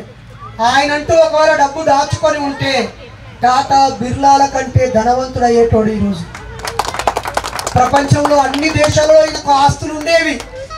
ఆయన ఆస్తి కోసం ఆరాట పడలే, జ్ఞానం కోసమే పరితపించాడు. రోజుకు 18 గంటలు 20 గంటలు చదివిండు ఆయన. కేవలం 3-4 గంటలే నిద్రపోయిండు ఆయన. అందుకే ఆయనకు దేశ విదేశాల్లో ఆస్తులు లేవు, అంతస్తులు లేవు, ఫామ్ హౌస్ లేవు, గెస్ట్ హౌస్ లేవు. కానీ ఆయన పేరు మీద అన్ని దేశాల్లో విగ్రహాలు ఉన్నాయి. అన్ని దేశాల్లో ఆయన పేరు మీద మ్యూజియాలు ఉన్నాయి, లైబ్రరీలు ఉన్నాయి. రీడింగ్ చైర్స్ ఉన్నాయి, ఆయన ఫోటో లేని దేశం లేదు. కాబట్టి ఆయన స్ఫూర్తిదాత, కానీ ఈయన ఫోటో ఇంట్లో కూడా ఉండదు. మన ఇంట్లో నీ చుట్టపోడు కాడు దేవుడు, అన్ని దేవుళ్ళ ఫోటోలు ఉంటాయి. ఒక్కసారి ఏదైనా ఒక దేవుడి ఫోటో కడిగిపోయి ఈయన మా అవ్వ చుట్టమా మా అయ్య చుట్టమా అని ఆలోచించుంది. నీ అవ్వ చుట్టం కాదు, నీ అయ్య చుట్టం కాదు, నీకు చదువు చెప్పినోడు కాదు, హక్కులు ఇచ్చినోడు కాదు, ఉద్యోగం ఇచ్చినోడు కాదు, ఆపదొస్తే ఆదుకున్నోడు కాదు, ఎవడో చెప్పిండు ఆ దేవుడు వల్ల నేను పుట్టినవరా, నువ్వు చచ్చినాక దేవుడు స్వర్గం పంపిస్తాడు రా అని. వాడు చెప్పిన మాట నమ్మి ఆ బొమ్మలన్నీ ఇంట్లో ఉంటాయి, కానీ మరి మన పిల్లలకి ఎట్లా బతకాలనో నిరూపించిన ఈయన ఫోటో మన ఇంట్లో ఉండదు. మళ్ళీ ఈ ఫోటో పెట్టుకొని మీరు కొబ్బరికాయలు కొట్టుకుంటా 500 ఫోటోకు దండ పట్టుక చేసుకుంటా భజన చేయమని అంటలే నేను. ఎస్, అరే ఆడు మగాడ్రా బుజ్జి, ఆ టక్కు టిక్కు చదువు తెలివి ఎదురుగా ఎంతమంది ఎన్ని రకాలుగా ఇబ్బందులు పెట్టినా ఆయన ఏ రోజు వెనకకు తగ్గిందా? ఎప్పుడైనా బాబాసాహెబ్ అంబేద్కర్ తగ్గగా చూసిరా? ఆయన చేతిలో బ్రాండీ బాటిల్ ఉన్న ఫోటో ఏదైనా దొరికిందా? ఏదైనా ఒక ఆడపిల్లని ఏడిపించిన ఫోటో దొరికిందా? అడ్డదిడ్డమైన బతికినట్టుగా కనిపించిందా? కాబట్టి మీరు ఈరోజు జ్ఞాన విప్లవులు అన్నాడు వీళ్ళిద్దరు. వారికి ఏం మార్గం చూపించాలి? జేజా దండం పెట్టు, ప్రార్థన చేయి, అరే దండం పెట్టు, తల కింద పెట్టుకొని గుద్దుకో, పైన అల్లా ఉంటాడు, ఇప్పటి నుంచే నువ్వు మొక్కు, పైన అల్లాను మొక్కు అంటారు. ఏమని చెప్తారు తెలుసా? అల్లా స్వర్గం పోతే ఏముంటుంది అని అడిగితే ఆడ మద్యము నదులాగా ప్రవర్తిస్తాడ. స్వర్గములో మద్యము బీరు వైన్ ఉంటుంది కదా, అది ద్రాక్ష రసం ఇలా పాల్గొనవద్దు, ఇక సొమ్ముల కొద్ది ముంచుకొని తాగచ్చట. అక్కడ అందమైన మహిళలు ఇష్టం వచ్చినట్టుగా అందుబాటులో ఉండరట. బంగారము డబ్బు కోకోళ్ళగా రాసులుగా పోసి ఉంటుందట. అరే నీ అమ్మ బతికున్న రోజులేమో పైసలు సంపాదించవద్దు, అమ్మాయిల జోలికి పోవద్దు, మందు తాగద్దు, చచ్చిపోయినాక అవన్నీ ఉంటాయట. అంటే అదే సర్కం ఇదా? అంటే ఇక్కడ కంట్రోల్ చేసి అక్కడ మోసం చేసలే కదా. అన్ని దేవుళ్ళు రంభా ఊర్వశి మేనకలు ఉంటారు పైన. ఏం చెప్తారు వాళ్ళు? ఎన్నేళ్ళు ఉంటారు వాళ్ళు? అసలు బాబాసాహెబ్ ఒకవేళ దేవుడుండి స్వర్గం ఉంటే బాబాసాహెబ్ అంబేద్కర్ గారి కాడికి పోతే ఇక ఈ జ్యోతిరావు పూలే ఒకవేళ దయ్యాలు ఆత్మలు స్వర్గాలు నరకాలు ఉంటే ఈయన చచ్చిపోయి ఈయన కూడా స్వర్గం పోయి ఈయన ఏం చేసేటోడికేనా? అసలు ఈ స్వర్గంలో ఉన్న ఆడవాళ్ళందరూ చదువుకున్నారా లేరా? అసలు ఇన్నేళ్ల నుంచి వీళ్ళని వేసి వృత్తిలో ఎందుకు ఉంచుతారు? ఆ మునీశ్వరుడు తపస్సు చేస్తాడు, నువ్వు పోయి డ్యాన్స్ చేసి కవ్వించి వాళ్ళని డిస్టర్బ్ చేయని ఎందుకు పంపుతారు? ఇది సమానత్వం కాదు కదా అని చెప్పి ఈ మహానుభావుడు అక్కడ కూడా చదువు చెప్పేటోడు. ఈ మహానుభావుడు తన భార్యను చదువు వైపు నడిపించిండు, అనేక పాఠశాలలు స్థాపించిండు. మరి మనం దయచేసి మిత్రులారా, పెద్దలారా, ఏమాత్రం టైం ఉన్నా కాస్త గవర్నమెంట్ స్కూల్ పోయి గడపండి. మీరు చదువుకున్న హాస్టల్ పోయి గడపండి. మీ దగ్గరలో ఉన్న హాస్టల్లో పూట పడుకోండి. లేదా మీ చుట్టుపక్కల చదువు రాని పిల్లలు ఉంటే కాసేపు కూర్చుని చదువు చెప్పండి. ఆల్రెడీ చదివేటోళ్ళు ఉంటే మనసారి అభినందించండి. ఏదైనా ఉచితంగా ట్యూషన్ చెప్తే వాళ్ళకి 200 ఇచ్చి పట్టినే అరే ఉండని రయ్యాలని ఎక్కడో బీరు తాగుతున్నా బిర్యానీ తింటున్నా అయితే అని ప్రోత్సహించండి. మన సంస్కృతి మొత్తం జ్ఞాన సంస్కృతి కావాలి. మన సంస్కృతి మొత్తం చదువుల వెనకాల వెళ్ళే సంస్కృతి కావాలి. మన సంస్కృతి మొత్తం సమానత్వం దిశగా ఉండాలి. ఈరోజు ఉన్నటువంటి సంస్కృతి ఆడవాళ్ళని అవమానించే సంస్కృతి, అనుమానించే సంస్కృతి, పేదవాళ్ళని పేదవాళ్ళుగా ఉంచే సంస్కృతి, సంపాదించే డబ్బులన్నీ భయపెట్టి వసూలు చేసి స్వర్గం అనే ఒక లేని లోకాన్ని చూపించే సంస్కృతి. ఏ ఒక్కడన్నా అరే స్వర్గం చూసినాడు ఉన్నారా బిడ్డ అంటే ఒక్కడు ఉండడం చెప్పడు. పోనీ ఎవడన్నా ఒక్కడన్నా నరకం పైన ఆధారం ఉందా అంటే ఒక్కడు చెప్పడు. కళ్ళబొల్లి మాటలతో మన అమ్మలక్కల మెదడును ఆక్రమించిర్రు. మన పిల్లలకు కూడా పాఠాలు మార్చేస్తూ ఈరోజు చరిత్ర పక్కకు పోయి భక్తి చరిత్రనే చరిత్రగా మార్చేస్తున్నారు. మహానుభావుల పాఠాలు తీసేసి భగవంతుల పాఠాలు పెట్టేస్తున్నారు. ఇంకొక 5-10 సంవత్సరాల తర్వాత ఇట్లా మాట్లాడుకునే వాతావరణం కూడా ఉండదు మిత్రులారా. కాబట్టి మనం సంస్కృతి అంటే ఏమంటున్నాం? ఎప్పటికీ మారకుండా తరతరాలుగా నిలిచి ఉండేది అని చెప్తున్నారు. మరి అట్లా మారకుండా ఉండేది పనికిరాని గుర్తుపెట్టుకోండి. ఏదన్నా కానీ మారాల్సిందే, కాలానికి అనుగుణంగా మార్చుకోవాల్సిందే, అప్డేట్ కావాల్సిందే, అడ్డంకిగా ఉన్నది పోగొట్టుకోవాల్సిందే, ఉపయోగపడేది ఎక్కడున్నా తెచ్చుకొని అనుకరించాల్సిందే. అలా కాకుండా ప్రగతి నిరోధక శక్తులు ఈరోజు పెరిగిపోతూ ఉన్నాయి. దీని అంతటికీ పరిష్కారం ఒక్కటే, మనం మన పిల్లలతో టైం గడపాలి, భార్య పిల్లలతో టైం గడపాలి, కుటుంబంతో టైం గడపాలి. మనలాంటి వాళ్ళందరూ కూర్చొని మాట్లాడుకోవాలి. ఒకరి ఆలోచనలు, ఒక చైతన్యాన్ని ఇంకొకరు పంచుకోవాలి. మహానుభావుల చరిత్రను చెప్పుకోవాలి. ఆ చరిత్రలో వాళ్ళు ఎట్లా బతికిరో వివరించుకోవాలి. మన పద్ధతిలో మనం పోవడమే పరిష్కారం. ఇంకో పద్ధతిని పాటించొద్దు, విమర్శించొద్దు. అందరేనండి, ఇంకో పద్ధతి పాటించొద్దు, విమర్శించొద్దు, పాటించొద్దు, విమర్శించొద్దు, అసలు పట్టించుకోవాలి. అప్పుడు మనల్ని ఎవరైనా కొడతాడా, తిడతాడా, ఆగబడతాడా? ఇది మన పండుగ. ఇప్పుడు ఈ పండుగ ఎవడన్నా ఆపడానికి వస్తాడా? ఇదేం దేవుడి పండుగ కాదు కదా. ఎవరి పండుగ ఇది? ఎవరి పండుగ ఇది? ఏ సార్ అనుకుంటాడు పెద్దగా అయినాక, మా బాబు ఒక్కడు కాదు, మా డాడీ ఒక్కడు కాదు, మా అమ్మ ఒక్కటి కాదు, మా ఇల్లు ఒక్కటే, కుటుంబం ఏకాకి కాదు, ఇంతమంది బలగం ఉన్నారు నాకు, ఇంతమంది బాబాయిలు, తాతయ్యలు, మామయ్యలు, చిన్నాన్నలు, పెద్దనాన్నలు, అన్నలు, అక్కలు ఉన్నారు, నేను ఒంటరి వాడిని కాదు అని ఒక భరోసా వానికి ఇస్తున్నాం. మనం ఈరోజు ఇస్తున్నామా లేదా? ఇస్తున్నాం. ఇలాంటి మానవ చైతన్యాన్ని మనం కలిగించుదాం. ఎక్కడ అవకాశం ఉన్నా ప్రజలను మేలుకొల్పే దిశగా మీరందరూ వెళ్ళాలని, ఈ మహానుభావులందరూ వాళ్ళ వాళ్ళ జీవితం అంతా సమాజం కోసమే పనిచేసిళ్ళు. మరి మన బతుకు మనం బతుకుతూ సమాజం కోసం ఏదైనా కొంచెమైనా చేయాలని భక్తితో ఉండే మత పెద్దలు, ఫుల్ టైమర్లు పనిచేస్తున్నారు. చిన్న పిల్లల్ని జియోదని ముస్లిం దేశాల్లో కొంతమంది ఏమో మతానికి కనిచ్చేస్తున్నారు. బ్రాహ్మణ సోదరులు అయితే వాళ్ళ చిన్న పిల్లవాడిని, ఈవెన్ ఇప్పుడు చిన్న జిఆర్ స్వామి గారు ఉన్నారు కదా, నేను వాడి జిఆర్ స్వామి గారిని కూడా మీ అమ్మ పేరు, మీ నాన్న పేరు చెప్పండి. పుట్టి 6 ఏళ్ళు అయ్యాక, 7 ఏళ్ళు అయ్యాక అల్లారు ముద్దుగా గుడిగుడి బుగ్గలతో ఉన్నప్పుడే ఇతన్ని నా ధర్మ రక్షణ కోసం కన్న మేము వదిలేసుకుంటున్నామని పిండ ప్రదానాలు పెట్టి, వీడు మాకు చచ్చిండు, వానికి మేము చచ్చిపోయినామని చెప్పి ఆయన్ని చక్కగా అప్పగిస్తే ఆయన 14 ఏళ్ళు అన్ని వేద మంత్రాలు, ఉపనిషత్తులు, అన్ని గ్రంథాలు చదివి చదివి చదివి చదివి మత రక్షకుడిగా మారిపోతాడు ఆయన. మొదట్లో మన దగ్గర కూడా బిడ్డలందరినీ తీసుకొని నర్స్గా మార్చుకొని క్రైస్తవులు ఆ స్కూల్ పెట్టుకొని నడిపించేటోళ్ళు, హాస్పిటల్ పెట్టుకొని నడిపించుకునేటోళ్ళు, దేవసేవకు ఓ కొడుకునో బిడ్డనో కన్నాక తీసుకొని పోయి అటే తీసుకునేటోళ్ళు. వాళ్ళకు జీతం లేదు, వాళ్ళే ఆ మత ప్రచారానికి పనికొచ్చేది. చూడండి ఎంత మంచిగా ఉన్నదో. ముస్లిం సోదరులు కొంతమంది తయారు చేసుకున్నారు, మదర్సాల చదువు చెప్పుకుంటారు. క్రైస్తవ సోదరులు వాళ్ళకు సంబంధించినటువంటి మిషనరీ స్కూళ్ళలో చదువు చెప్పుకుంటారు, వాళ్ళ సేవలు వాళ్ళే చేస్తారు. అలాగే జిఆర్ స్వామి లాంటి వాళ్ళు కూడా వేద పాఠశాలలో చదువుకుంటున్నారు. వాళ్ళు కాకుండా వాళ్ళకి సేవ చేయడానికి జోగినీలని, మన ఇళ్ళలో పుట్టిన ఆడపిల్లల్ని జోగినీలుగా, మాతంగిలుగా, దేవదాసీలుగా వాళ్ళకు దేవుడికి ఇచ్చి పెళ్లి చేస్తే వాళ్ళ గుళ్ళో సేవ చేసుకుంటూ వాళ్ళకు మూడొచ్చినప్పుడు వీళ్ళు పనిపైపోతూ ఆ బతుకు కుక్క బతుకు బతుకుతూ ఉండేవాళ్ళు బతికింది. మరి ఇప్పుడు మనము ఆయా మతాల్లో అది వాళ్ళ ఇష్టం, వాళ్ళకి హక్కు ఉన్నది. బాబాసాహెబ్ రాసిన రాజ్యాంగంలో మత స్వాతంత్రపు హక్కు ఉంది, మతాన్ని ప్రచారం చేసే హక్కు ఉంది, మత రక్షణ కోసం విద్యా సంస్థలు పెట్టుకునే హక్కు ఉంది. మరి మనకేమున్నది? బాధ్యత ఉంది.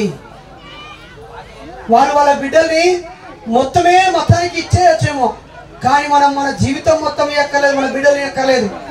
చైతన్యవంతులం అంతా పదే పదే కలుసుకుందాం, చర్చించుకుందాం, ఆలోచించుకుందాం, మన బిడ్డలకి మహానుభావుల చరిత్రలను బోధించుకుందాం, మనం వెళ్ళాల్సిన మార్గాన్ని సూచించుకుందాం. అలా చూపించకపోతే, ఆల్టర్నేట్ కల్చర్ ఇవ్వకపోతే మనమందరం పులిని చూసి నక్క వాతలు పెట్టుకున్నట్టుగా ఆ పద్ధతిలో ఈ గృహప్రవేశం అయితేనే గృహప్రవేశం అట, ఆ పద్ధతిలో బైక్ స్టార్ట్ చేస్తేనే ఖచ్చితంగా గుడి చుట్టూగా తిరిగి మనం పూజ చేసిన తర్వాతనే బండి చాలు చేయాలన్నట. మరి ఏ ఒక్క బండి అయినా ఈ యాక్సిడెంట్ అయిన వెంటనే పోలీసులకు ఫోన్ చేస్తాను, ఇన్సూరెన్స్ వాళ్ళకి ఫోన్ చేస్తాను, కానీ ఆ పూజారికి ఫోన్ చేస్తానవా? ఏమరా భోజనకి 2000 తీసుకొని నువ్వు గుడి చుట్టూగా ఇప్పుడు నిమ్మకాయలు పెట్టినావు, మరి నేను నెల అవుతలేదు, మరి దీని సంగతి ఏంద్రా భయ అని చెప్పి ఒక్కడన్నా ఫోన్ చేస్తానా? ఒక్కడన్నా చేయాలి కదా. ఇప్పుడు ఏమంటున్నాడో పూజ చేసేటప్పుడు అయితే అన్ని రాసి పూసి నిమ్మకాయలు నూకి జేబుల పైసలు నూకుతాడా లేదా? మరి ఒక్కడున్నా ఫోన్ చేసినా మరి మీరు ఏం సార్ బండి యాక్సిడెంట్ అయింది, కనీసం బండి పోతేనన్నా ఫోన్ చేస్తారా మీరు? దొంగలు ఎత్తుకపోతారన్నా? అరే మరి మీరు పూజ చేయొచ్చు కదా, ఏం కాదని. రోజు రోజుకి అజ్ఞానం పెరిగిపోతుంది. పెండను తినిపిస్తూ అమృతంలా ఉందని నటిస్తున్నారు. మూత్రాలు దాయిపిస్తూ గొప్పగా ఉందని చెప్తున్నారు. మన బిడ్డల్ని మన చేత నరుక్కునేలాగా, మన భర్తల్ని మనం ఉరిపెట్టేలాగా, మనకు మనం ఆత్మహత్య చేసుకునేలాగా అనేక విచిత్రమైనటువంటి చావులను చూస్తూ ఉన్నాం. కాబట్టి ప్రజలారా, అజ్ఞానం విడాలని, విజ్ఞాన బాటలో నడవాలని, ఇప్పుడు మనకు కనిపించేటువంటి ఈ పనికిమాలిన పద్ధతులను ప్రశ్నించి వాటి నిజానిర్ధాలు తెలుసుకొని అబద్ధమైతే వదిలేయాలని, అడ్డంకిగా ఉంటే వదిలేయాలని, మిమ్మల్ని ఖర్చుల పాలు చేస్తే వాటిని వదిలేసి ఆనందం వెనకాల వెళ్ళాలని. మరో మాట, నవ్వడానికి డబ్బులు అక్కర్లేదు. ఎన్ని పైసలు కావాలి నవ్వడానికి? కావాలి, ఏమైనా పైసలు ఖర్చా? ఏం పైసలు ఖర్చు లేవు. కాబట్టి నవ్వుతూ జీవించాలని, ఎవరైనా దుఃఖంలో ఉంటే దుఃఖాన్ని పోగొట్టడానికి కూడా మీ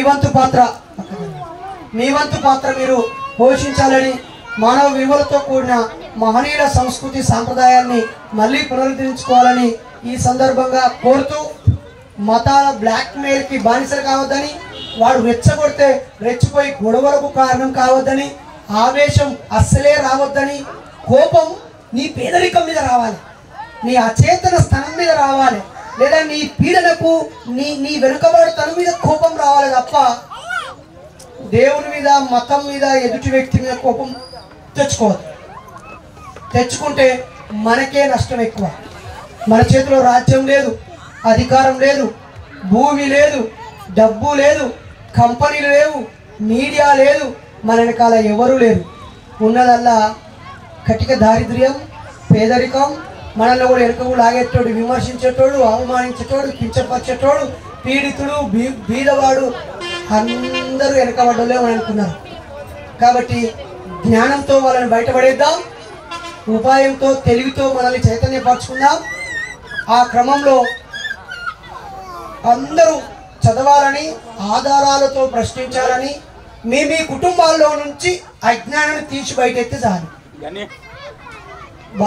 బాబాసాహెబ్ అంబేద్కర్ మీకు పోయినాక చదవండి. బాబాసాహెబ్ అంబేద్కర్ 1956 అక్టోబర్ 14 డైరెక్ట్గా చెప్పాడు, నా జీవితంలో నేను బ్రహ్మ విష్ణు మహేశ్వరులను దేవులుగా అంగీకరించను, పూజించను అని రాసి పెట్టాను. రాముణ్ణి కృష్ణుని దేవులుగా అంగీకరించను, పూజించను అన్నాడు. నేను గౌరీని గణపతిని పూజించను, విగ్రహం పెట్టను అన్నాడు. నేను ఏ దేవి దేవతను, 4వ వాక్యం, ఏ దేవి, అది ముస్లిం అయినా క్రైస్తవైనా, ఏ దేవి దేవతలను అంగీకరించను, పూజించను అన్నాడు. తర్వాత నేను సచ్చేదాకా నా ఇంట్లో ఏ కార్యక్రమానికి పాస్టర్ను విలువను, మతవాది మౌల్సాబ్ను విలువను, అలాగే అయ్యగారును విలువను అని చెప్పింది. అంతకంటే పెద్దోళ్ళమా మనం? అంతకంటే తెలివి కలవమా మనం? ఆయన బిడ్డలుగా జైబీ అనే మనం కనీసం ఈ 5 వాక్యాలను పాటిస్తున్నామా? ఇంకా 22 వాక్యాలు చెప్పాడు, బొచ్చడు ముచ్చట్లు. కాబట్టి ప్రజలారా, నేను మీ అందరినీ చేతులు జోడించి కోరుతున్నాను, ఇప్పుడున్న ఈ పద్ధతులు ఇలాగే కొనసాగితే బానిసత్వం తిరిగి వస్తుంది. తక్కువ కులాలు ఏ కులపోలకు ఏ పని ఉందో ఆ పని చేసే పరిస్థితి వస్తుంది. మన బిడ్డలు చదువుకున్న విలువలు ఉండవు, ఉద్యోగాలు చేసే అధికారులకు విలువలు ఉండవు, ఆడవాళ్లకు స్వేచ్ఛ, స్వాతంత్రం, సమానత్వం, సోదరభావం అనేది ఉండదు. మతాలు చాలా ప్రమాదం, అవి రాజ్యాన్ని ప్రభావితం చేస్తున్నాయి. ఇప్పుడు రాజకీయ నాయకులు కూడా మతాలు చేస్తున్నారు. ఇది ఇంకా రానున్న రోజుల్లో ఎంతో ప్రమాదాన్ని ఇస్తాయని, రాజకీయాల నుంచి మతాలు వేరు కావాలని, సమాజం ఉమ్మడి అవసరాలు, ఆలోచనల గురించి ఆలోచించాలి తప్ప ఉమ్మడి దేవుళ్ళ గురించి ఆలోచించే సంస్కృతి పోవాలని కోరుతూ, ఇప్పుడున్న ఈ అన్ని రోగాలకి జై భీమ్ ఒక్కటే పరిష్కారం. జై భీమ్. బాబాసాహెబ్, బుద్ధుడు, పూలే వీలే మార్గం. ఇక కొత్తగా ఏ మార్గం వేసినా, నాలుగు కూడా మంచిగా మాట్లాడినా తెల్లారి వీడు ఏ పార్టీకి అమ్ముడు పోతాడో, తెల్లారి వీడు ఏ పార్టీకి ఓటేయమంటాడో, తెల్లారి వీడు సొంత దుకాణం పెట్టుకొని ఆయన పైసలు సంపాదించుకుంటాడో అనే అనుమానాలే ఉంటాయి. కాబట్టి ఎవరు చెప్పినా విని నిర్ణయానికి రాకుండా, మెదడన్నది మనకున్నది, అది సరిగా పనిచేస్తే విషదమగుడు విశ్వ రహస్యాలు అంటాడు శ్రీశ్రీ. కాబట్టి మెదడుతో ఆలోచిద్దాం. నార్ల వెంకటేశ్వర గారు ఒక మాట అంటాడు, ప్రశ్న తోడబుట్టు పరిణతి జ్ఞానంబు ప్రశ్న తోడబుట్టు ప్రాభవంబు ప్రశ్న లేని జగతి ప్రశ్నార్థమురా విశ్వదాభిరామ వినురవేమ వేమన 18. కాబట్టి ప్రశ్న ప్రశ్న ప్రశ్న దయచేసి ప్రశ్నించండి, ఆలోచించండి. దయచేసి మేము చెప్పినా కూడా నమ్మకండి, నిజమేది అబద్ధమేది ఆలోచించాలని ఈ సందర్భంగా కోరుతూ శంకరన్నకి, మాధవక్కకి, మరి ముఖ్యంగా చిట్టి తండ్రి జ్ఞాన విప్లవ్కి విప్లవాభివందనాలు, నీలి వందనాలు, బ్లాక్ సెల్యూట్ తెలియజేస్తూ వీడికి విచ్చేసిన మీ అందరికీ ధన్యవాదాలు తెలియజేస్తూ ముగిస్తున్నాను. Thank you. జై భీమ్. కలిగించినందుకు మీకు ప్రత్యేకమైన ఈ గ్రామం తరపున ప్రత్యేకమైనటువంటి ధన్యవాదాలు.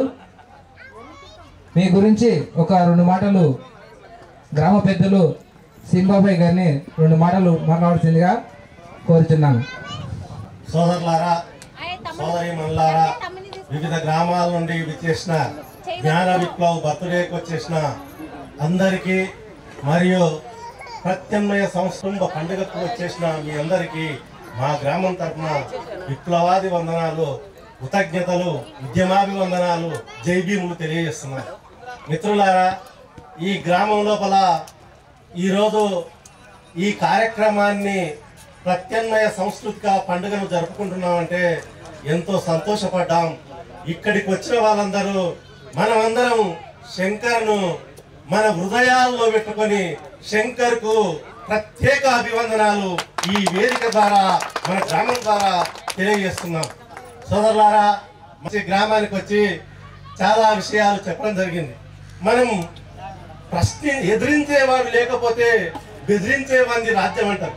ఎదిరించేవాడు లేకపోతే బెదిరించేవాడు రాజ్యం. అందుకొరకు ప్రశ్నించే తత్వాన్ని మనం అలవాటు చేసుకోవాల్సిన అవసరం ఉంది. కానీ జ్ఞానవంతులైన అంబేద్కరిస్టులుగా మనం ఈరోజు బైరి నరేష్ గారు వస్తున్నారంటే ఏం జరుగుతుందో, ఏ అనుభవం వెళ్తుందో, ఎక్కడ కేసు అవుతుందో, ఏం చేద్దామని రోడ్ల పోటీ ఆలోచన చేస్తున్నారు నా సోదరులు. కానీ నాతోటి ఏం జరగదు. ప్రత్యామ్నాయ సాంస్కృతిక పండుగలు జరుపుతున్న శంకర్కు మనం చేదోడుగా వాదోడుగా ఉండాలి. ఈ సభను విజయవంతం చేయాలి. వారికి కూడా ధన్యవాదాలు తెలియజేస్తూ ఇక ముందు జరిగే కార్యక్రమాల లోపల మన గ్రామం లోపల, పక్క గ్రామం లోపల, మండలం లోపల ఏ కార్యక్రమం సామాజిక ఉద్యమ కార్యక్రమాలు జరిగిన, మూఢనమ్మకాలకు వ్యతిరేకంగా ప్రోగ్రాంలు జరిగిన మనం అందరం వీలును బట్టి మనం ఆ కార్యక్రమాలను విజయవంతం చేయాలని మా గ్రామానికి వచ్చి చక్కగా మత మూఢ విశ్వాసాల మీద, సైంటిఫిక్ నాలెడ్జ్ మీద, విజ్ఞాన శాస్త్రం మీద అవగాహన కల్పించిన డాక్టర్ బైరి నరేష్ గారికి ధన్యవాదాలు తెలియజేస్తూ ఈ అవకాశం ఇచ్చిన మీ అందరికీ ఈ వేదికకు మనస్ఫూర్తిగా అభివందనాలు తెలియజేస్తూ సెలవు తీసుకుంటున్నా మిత్రులారా. మరియు గ్రామ 2వ ఎంపీటీసీ అయిన తిరుపతి గారిని 2 నిమిషాలు ఈ మూఢనమ్మకాల పైన మన లోపల చైతన్యం రావడానికి, జేబీఎం అంటే ఏదో ఒక దళిత వర్గానికి సంబంధించిన వాక్యం కాదు. అది జేబీఎం అంటే జ్ఞానం వర్ధిల్లాలని. ఆ జ్ఞానం వర్ధిల్లాలంటే మనం అందరం ఐక్యంగా ఉండాలి. ఐక్యంగా ఉంటే ఏదైనా సాధించవచ్చు అని చెప్పేసి మీ యొక్క అమూల్యమైన సందేశాన్ని ఒక 2 నిమిషాల్లో తెలియజేస్తారని కోరుచున్నాను. ప్రియమైన సోదరులకు, ఈరోజు మన గ్రామానికి ఇందాక శ్రీనివాసులు చెప్పినట్టు అనేక మంది మేధావులు వచ్చి సామాజిక స్పృహ లేకుంటే ఇతర కులము, మతము, అనేక విషయాలపైన అవగాహన కల్పించడం జరిగింది. అయితే ఇప్పుడు మనకు మూఢనమ్మకాలకు వ్యతిరేకంగా, అంటే మూఢనమ్మకాలు ఉట్టిగా నమ్మకూడదు, అవి ఉట్టివే, మూఢంగా అంటే గుడ్డిగా నమ్ముతున్నాం కాబట్టి ఈ నమ్మడం సరైన పద్ధతి కాదంటూ మనకు ఇప్పుడు డాక్టర్ బైరి నరేష్ గారు వచ్చి మంచి సందేశం ఇవ్వడం జరిగింది. అదే కాకుండా ఇంకా మనం సంస్కృతి అంటే మనం ఆచరించే విధానాన్ని సంస్కృతి అంటారు. మనం ఈరోజు ఎట్లాంటి సంస్కృతిలో బతుకుతున్నాం, ఈ సంస్కృతి కారణంగా మనం ఎట్లా నాశనం అయిపోయినాం అనేది దాని మీద చక్కగా వివరించడం జరిగింది. అందుకు మనకి ఇప్పుడున్న సంస్కృతి ప్రకారంగా పోతే అనేక నష్టాలు వచ్చే అవకాశాలు ఉన్నాయి. పండుగలు కానీ, లేకుంటే దేవుళ్ళు కానీ, దయ్యాలు కానీ, మశాలు కానీ, మాల్కాలు కానీ, పోషాలు కానీ, ఇంకా అనేక రకాల అన్న లోతుగా పోకుండా సంస్కృతికి ప్రత్యామ్నాయ సంస్కృతి మనం ఆచరించాలని చెప్పడం అది చాలా గొప్ప విషయం. ఎందుకంటే మనం ప్రాచీన కాలం నుంచి ఉన్న సంస్కృతిని మీద తీసుకున్నట్టుంటే మానవుడు, ఆదిమ మానవుని పుట్టుక ఎక్కడి నుండి జరిగింది, లేకుంటే మానవ పరిణామ క్రమం ఎక్కడి నుండి జరిగింది, ఇదల్లా అన్న చాలా బోధించేటోడు. కానీ ఇంకా టైం లేదు, ఆయనకి టైం లేక అది బోధించలేకపోయిండు. చాలామంది 10వ తరగతి వరకు చదివిన యువకులకు కూడా ఈ అంశాలు తెలుసు. ఎందుకంటే మానవ పరిణామ క్రమం, డార్విన్ సిద్ధాంతం ఇదల్లా తెలిసిన వాళ్ళే ఉన్నారు. నాకు కొంచెం స్టేజ్ మీద మాట్లాడాలంటే తెలియదు. అందుకని ఏంటంటే ఇవల్ల చాలా విషయాలు ఉన్నాయి అన్న. అయితే ముఖ్యంగా మనకి ఇక్కడ ఏంటంటే ప్రత్యామ్నాయ సంస్కృతి నిర్మాణం చేసుకోవడం అనేది ఇక్కడ ముఖ్యం. ఇప్పుడు ఇంత ప్రసంగంలో ప్రత్యామ్నాయ సంస్కృతిని ఆచరించాలి. ఇప్పుడున్న సంస్కృతి మనది కాదు, మనం దీనికి దూరంగా ఉండాలనేది అన్న ప్రస్ఫుటంగా చెప్పింది. కాబట్టి దీనికి మనం అందరం చక్కగా దీన్ని అర్థం చేసుకొని వీలైనంత వరకు మనం ఒకేసారి సంస్కృతిని వదిలిపెట్టాలంటే మన తరం కాదు. మనం మెల్లమెల్లగా ఒక్కొక్క దానికి దూరం అవుతూ మనం ప్రత్యామ్నాయ సంస్కృతిని ఏర్పాటు చేసుకున్నారే. గతంలో కూడా మనకు మన దేశంలో 1992లో పివి నరసింహారావు గారి దేశ ప్రధాని అయినప్పుడు ఆయన ఆర్థిక శాఖ మంత్రిగా మన్మోహన్ సింగ్ ఉండే.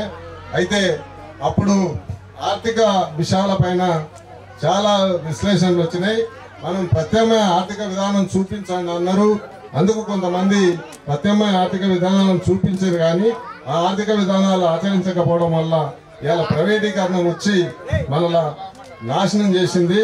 అందుకు మనం కూడా ఈ సంస్కృతి వెంబడి ఉంటే ఈ సంస్కృతిలో మనం నాశనం అయిపోతాం. కాబట్టి కొత్త రకమైన సంస్కృతికి మనం అలవాటు పడాలి. ఇంకా ఈ సంస్కృతి గురించి ఇంకా ఎక్కువ క్లాసులు వినాల్సిన అవసరం ఉంది. మనం ఈ సంస్కృతి గురించి ఇంకా ఎక్కువ తెలుసుకున్నాలి.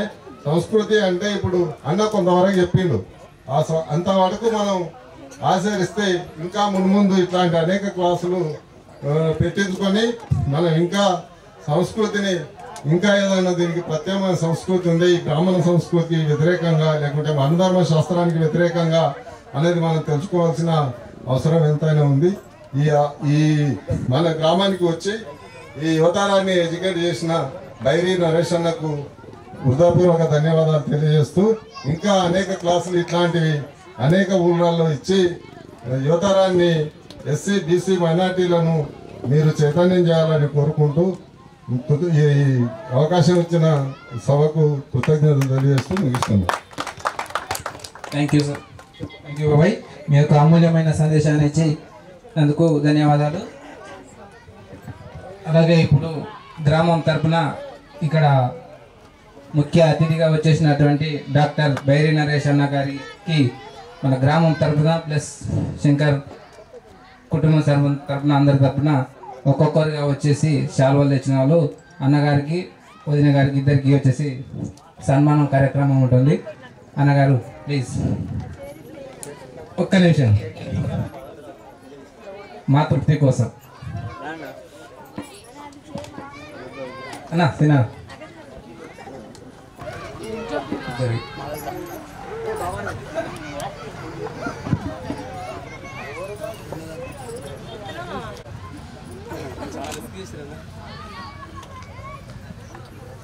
అన్న మేము ప్రోగ్రామ్ మళ్ళీ మా విలేజ్కి తప్పకుండా మిమ్మల్ని పిలుస్తాము. గ్రామ పెద్ద మొత్తంలోనూ ఒకసారి ప్రోగ్రామ్ పెద్ద గ్రాండ్ సక్సెస్గా చేస్తాము. ఇప్పుడు అంటే ఓన్లీ ఫ్యామిలీ పరంగా పిలిచింది కాబట్టి మేము ఉత్సాహంతోనే వచ్చి ఈ ప్రోగ్రామ్ అంతా హైలైట్ చేసిండ్రు పిల్లలు. కానీ గ్రామ పెద్ద మొత్తంలో కూడా అందరూ కూడా అన్ని బీసీ అన్ని వర్గాల ప్రజలతోటి మీకు మంగనూరు పెద్ద విలేజ్ కాబోయే మండల్ హెడ్ క్వార్టర్ ఇది. దీనికి ఒక చరిత్ర ఉంది. బిజినపల్లి మండలంలో మంగనూరుకు ఒక పెద్ద చరిత్ర ఉంది. ఈ ఊరికి మళ్ళీ మీరు ఒకసారి రావాల్సింది.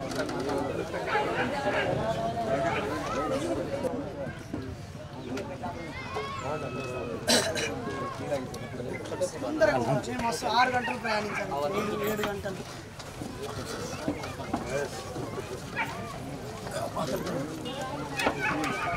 బ్యాచ్ ముందు కూర్చొని అయిపోతే కింద ఇక దిగురు ఒక లైన్ బ్యాచ్ దానికి కొంతమంది దిగురు కిందికి అయిపోతుంది సెట్ అయిపోయినా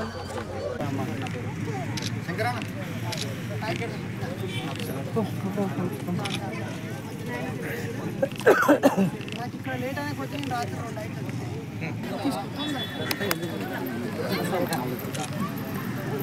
అడపక్కలు దిగి వస్తుంది దిగు 2 నిమిషాలు అయిపోతుంది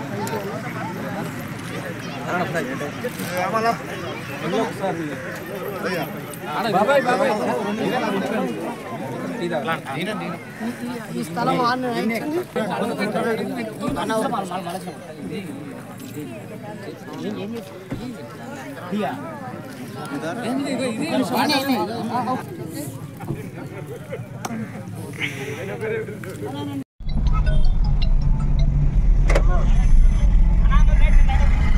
అయిపోయింది ఇద్దరు అయిపోయినా ఇక్కడే ఊర్లో జస్ట్ ఇప్పుడే స్టేజ్ నుంచి బయలు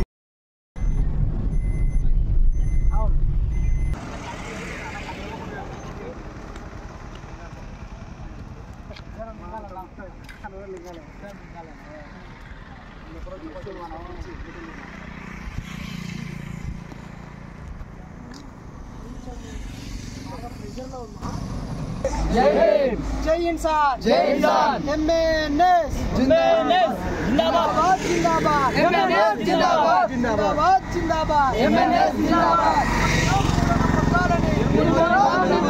దేవుడు దయ్యము మంత్రాలు తంత్రాలు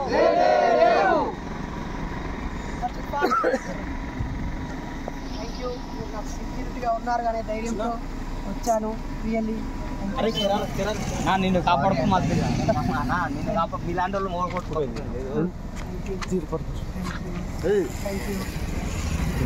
మధు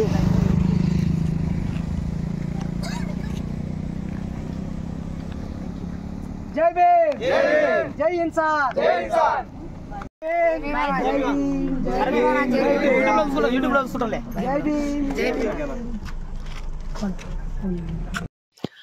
ఈ విధంగా 21వ తారీఖు జనవరి 2024 ఆదివారం రోజు జ్ఞాన విప్లవ్ పుట్టినరోజు సందర్భంగా ప్రత్యామ్నాయ సాంస్కృతిక పండుగ కోసం ఉదయం 6 గంటలకు బయలుదేరిన మేము 1 గంట వరకు అక్కడికి చేరుకొని గంట సేపు వెయిట్ చేసి కార్యక్రమాన్ని పూర్తి చేసుకొని తిరిగి మైదీపట్నంలో ఇంటర్నేషనల్ రిలీజియస్ కాన్ఫరెన్స్లో పాల్గొని అర్ధరాత్రి ఇంటికి రావడం జరిగింది.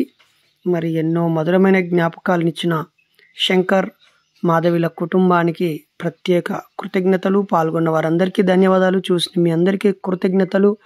మర్చిపోకుండా మీ అభిప్రాయం కామెంట్గా పెట్టండి.